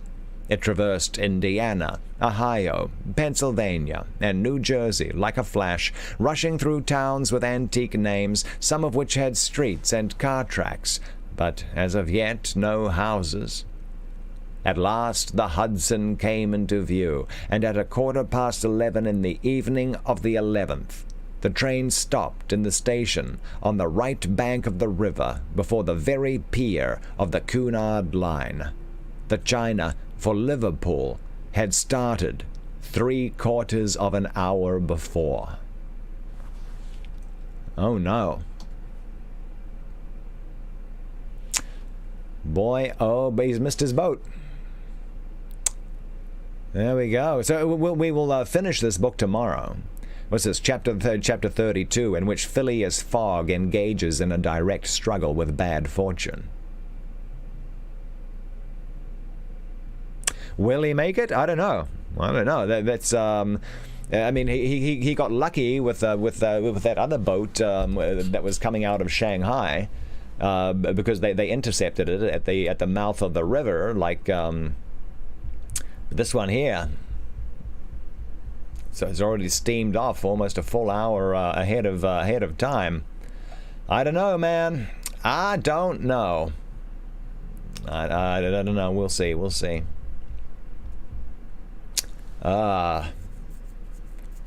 should do I feel like reading something a little extra, just in case. Let me just change our scene real fast. Library.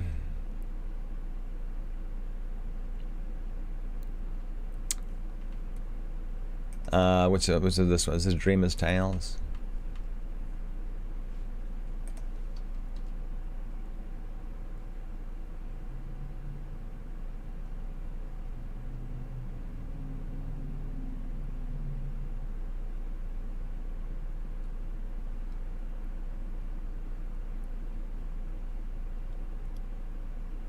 Yeah. Okay. Yeah. Let's do a cool little. Let's gonna do a cool little story right here. The Beggars. This is a little short story, just to end the day with. The Beggars. Now, does anyone happen to know what the best category on Twitch is for reading? I mean, there's one for music and performing arts, and I kind of tried that. But then there's also like this one here, just chatting, and this is kind of like that one as well. Jellybun says short stories are your favorite. They're my favorite vehicle as well. Yeah, short stories, short films. I just love them, and they're easier to produce as well. Let's see where we at. We're looking at Oh yeah, and so all these notifications. Oh yeah, what are friends on Mixer, on Twitch rather? What does that mean? What can you do with friends?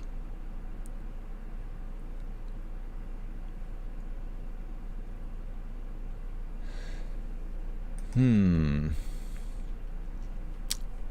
just gonna look up something real fast here, real fast. That's my Discord.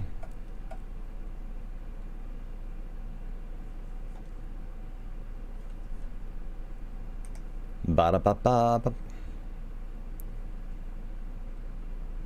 Oh, everyone wants to know what mixes. There's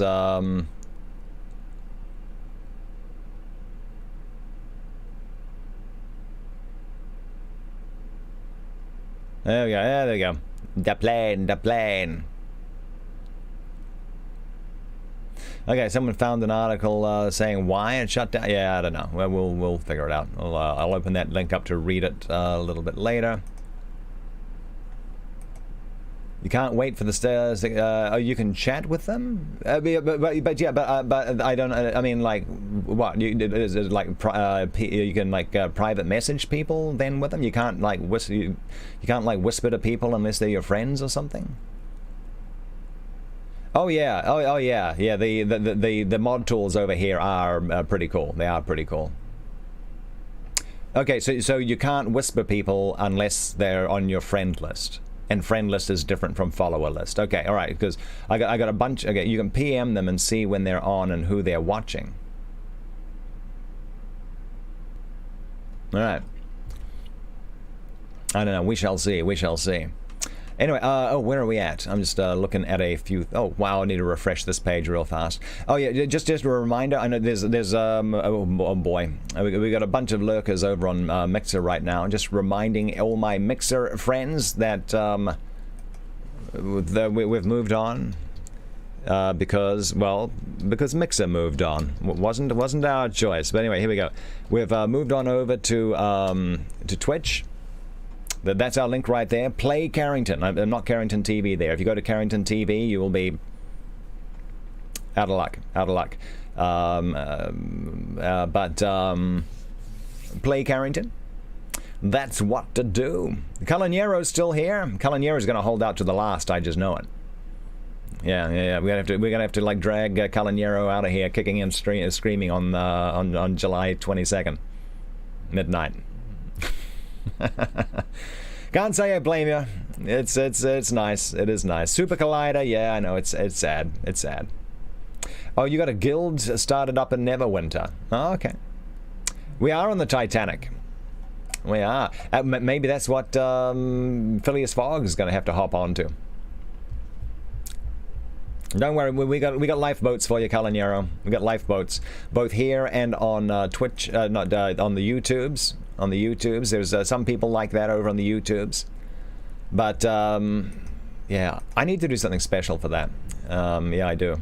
But we're gonna have to see how it works out. I need to take a look at my numbers on yeah, just in general. We will see how it goes. Man, all these pages are very laggy on Twitch. Like I'm just like loading up a like the stream manager page, and it just takes forever. That's yeah. I mean, it is what it is, but we were getting used to it. That's for sure.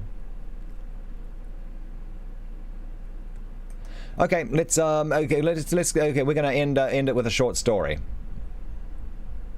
We're gonna end with a short story. Hello, it's me again. Goodbye. Well, that's a very, very fast and brief introduction. Hello, what's going on? Hello, it's me again. Goodbye. All right, let's do it. Let's do it. Short little story to end our to end our stream with. Where's my stupid windows? No, there's my book. There's my book. Let's do it. Oh, I need to change the scene back so you guys can read along. There we go. Tell us about your guild there, Neverwinter there, Kate. Very good. Calinero, Love Lurk, and Cat Try Me. All right, let's do it. The stickers don't show up properly over on the Twitch chat window. Kate. No, you said you made a guild. You made a guild, right? On Neverwinter. Tell us about it. What's in it? And in the meantime, I'm going to read a story called "The Beggars" by Lord Dunsany. Let's do it. I was walking down Piccadilly not long ago, thinking of nursery rhymes and regretting old romance. As I saw the shopkeepers walk by in their black frock coats and their black hats, I thought of the old line in nursery annals. The merchants of London, they wear scarlet. The streets were also unromantic, dreary. Nothing could be done for them, I thought. Nothing. And then my thoughts were interrupted by barking dogs. Every dog in the street seemed to be barking, every kind of dog, not only the little ones, but the big ones too. They were all facing east, towards the way I was coming by. Then I turned round to look and had this vision. In Piccadilly, on the opposite side to the houses, just after you pass the cab rank. Tall, bent men were coming down the street, arrayed in marvelous cloaks. All were sallow of skin and swarthy of hair, and most of them wore strange beards. They were coming slowly, and they walked with staves, and their hands were out for alms. All the beggars had come to town. I would have given them a gold doubloon engraven with the towers of Castile, but I had no such coin. They did not seem the people to who it were fitting to offer the same coin as one tended for the use of a taxicab. Oh, marvelous ill-made word, surely the password somewhere of some evil order. Some of them wore purple cloaks with wide green borders, and the border of green was a narrow strip with some, and some wore cloaks of old and faded red, and some wore violet cloaks, and none wore black. And they begged gracefully, as gods might beg for souls. I stood by a lamp-post, and they came up to it, and one addressed it, calling the lamp-post brother, and said, "O lamp-post, our brother of the dark, are there many wrecks by thee in the tides of night? Sleep not, brother, sleep not. There were many wrecks, and it were not for thee." It was strange. I had not thought of the majesty of the street lamp and his long watching over drifting men. But he was not beneath the notice of these cloaked strangers. And then one murmured to the street, "Art thou weary, street? Yet a little longer they shall go up and down, and keep thee clad with tar and wooden bricks. Be patient, street. In a while the earthquake cometh." Who are you?" people said. "And where do you come from?" "Who may tell what we are," they answered, "or whence we come?" And one turned towards the smoke-stained houses, saying, "Blessed be the houses, because men dream therein." Then I perceived what I had never thought, that all these staring houses were not alike, but different one from another, because they held different dreams. And another turned to a tree that stood by the Green Park railings, saying, "Take comfort, tree, for the fields shall come again." And all the while the ugly smoke went upwards, the smoke that has stifled romance and blackened the birds. This, I thought, they can neither praise nor bless. And when they saw it, they raised their hands towards it, towards the 1,000 chimneys, saying, Behold the smoke! The old coal forests that have lain so long in the dark, and so long still, are dancing now, and going back to the sun. Forget not earth, O our brother, and we wish thee joy of the sun. It had rained, and a cheerless stream dropped down a dirty gutter. It had come from heaps of refuse, foul and forgotten. It had gathered up upon its way things that were derelict, and went to sombre drains unknown to man or the sun. It was this sullen stream, as much as all other causes, that had made me say in my heart that the town was vile, that beauty was dead in it, and romance fled. Even this thing they blessed, and one that wore a purple cloak with broad green border said, Brother, be hopeful yet, for thou shalt surely come at last to the delectable sea, and meet the heaving, huge, and travelled ships, and rejoice by isles that know the golden sun. Even thus they blessed the gutter, and I felt no whim to mock. And the people that went by, in their black unseemly coats, and their misshapen, monstrous, shiny hats, the beggars also blessed. And one of them said to one of these dark citizens, O twin of night himself, with thy specks of white at wrist, and neck like to night's scattered stars, how fearfully thou dost veil with black thy hid, unguessed desires. They are deep thoughts in thee, that they will not frolic with colour. They that say no to purple, and to lovely green, begone. Thou hast wild fancies that they must needs be tamed with black, and terrible imaginings that they must be hidden thus. Has thy soul dreams of the angels, and of the walls of faery, that thou hast guarded it so utterly, lest it dazzle astonished eyes? Even so God hid the diamond deep down in miles of clay. The wonder of thee is not marred by mirth.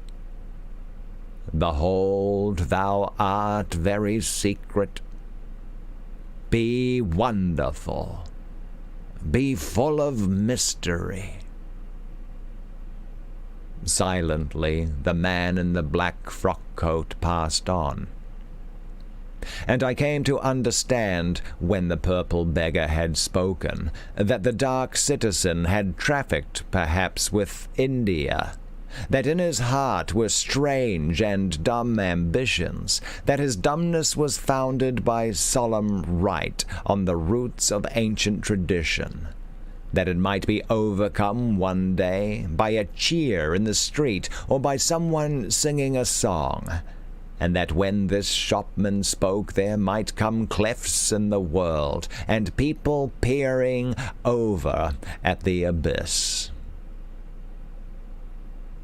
Then turning towards Green Park, where as yet spring was not, the beggars stretched out their hands, and looking at the frozen grass and the yet unbudding trees, they, chanting all together, prophesied daffodils.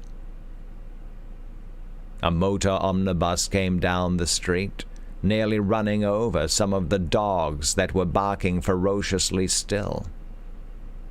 It was sounding its horn noisily. And the vision went then. Yeah.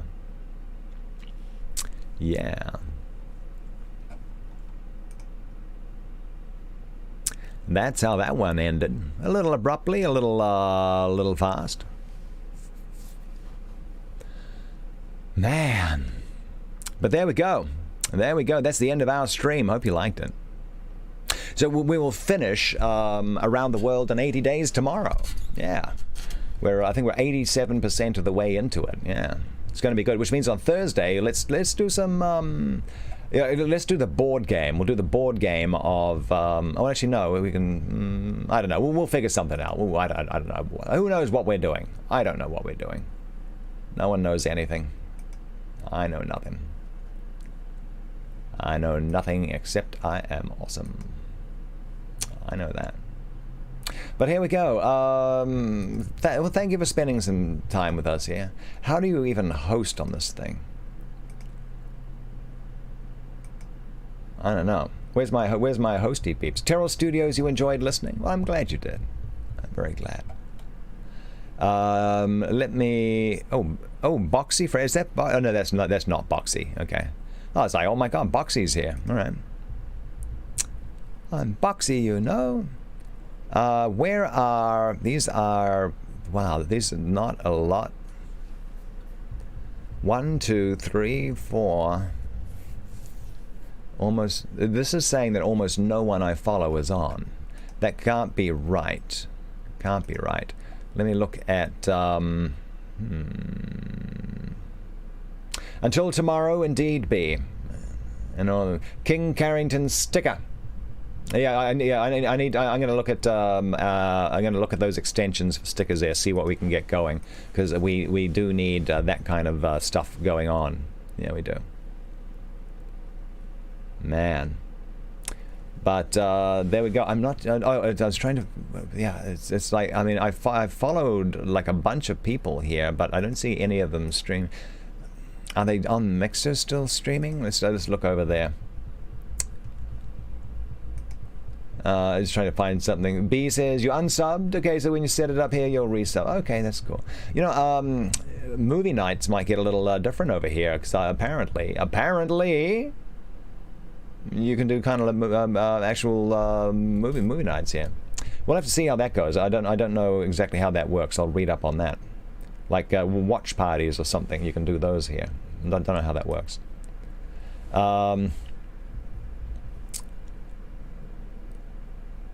Let's see where we at. Oh, Jordan Lane is over. Okay, Jordan Lane is there.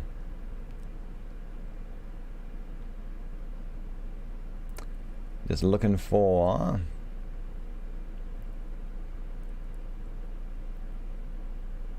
Yeah, let's find Jordan Lane.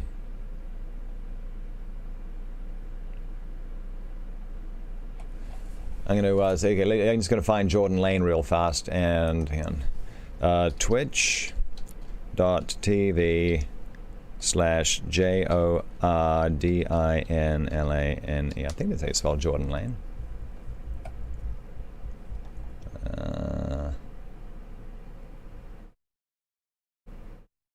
Nope. It says unless you got a time machine. How do you did I spell her name wrong? L-A-I-N-E. L-A-I-N-E. Okay, I'm going to throw her a follow and a host. I'm going to see how that works out. Now, I don't know what happens if she goes on to host. I don't know if that works the same way as Mixer or not. We're going to find things. And tell you what, in my dark mode is dark mode, do you have to keep turning it on? I don't know. I don't know. But anyway, you all know Jordan Lane, right? She's a cool cat. She's a cool cat. But there we go. Just one last little reminder for my friends over there on Mixer. It's time to move. It's time to move. I'm Play Carrington. Play Carrington here on Mixer, Twitch. Yeah. So come join us over here. And also we'll be streaming Book Club out to YouTube as well. Just trying to get it all figured out. We'll figure it out.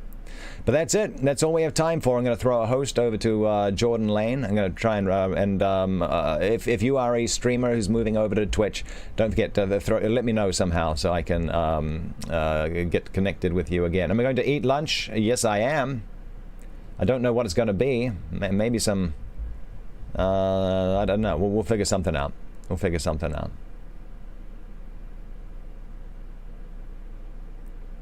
Are you having lunch as well? Oh, let's have lunch together. All right. I'm not streaming myself having lunch, though. Not streaming myself having, because that was no. Let's not do that. I know that's popular and man, people stream anything.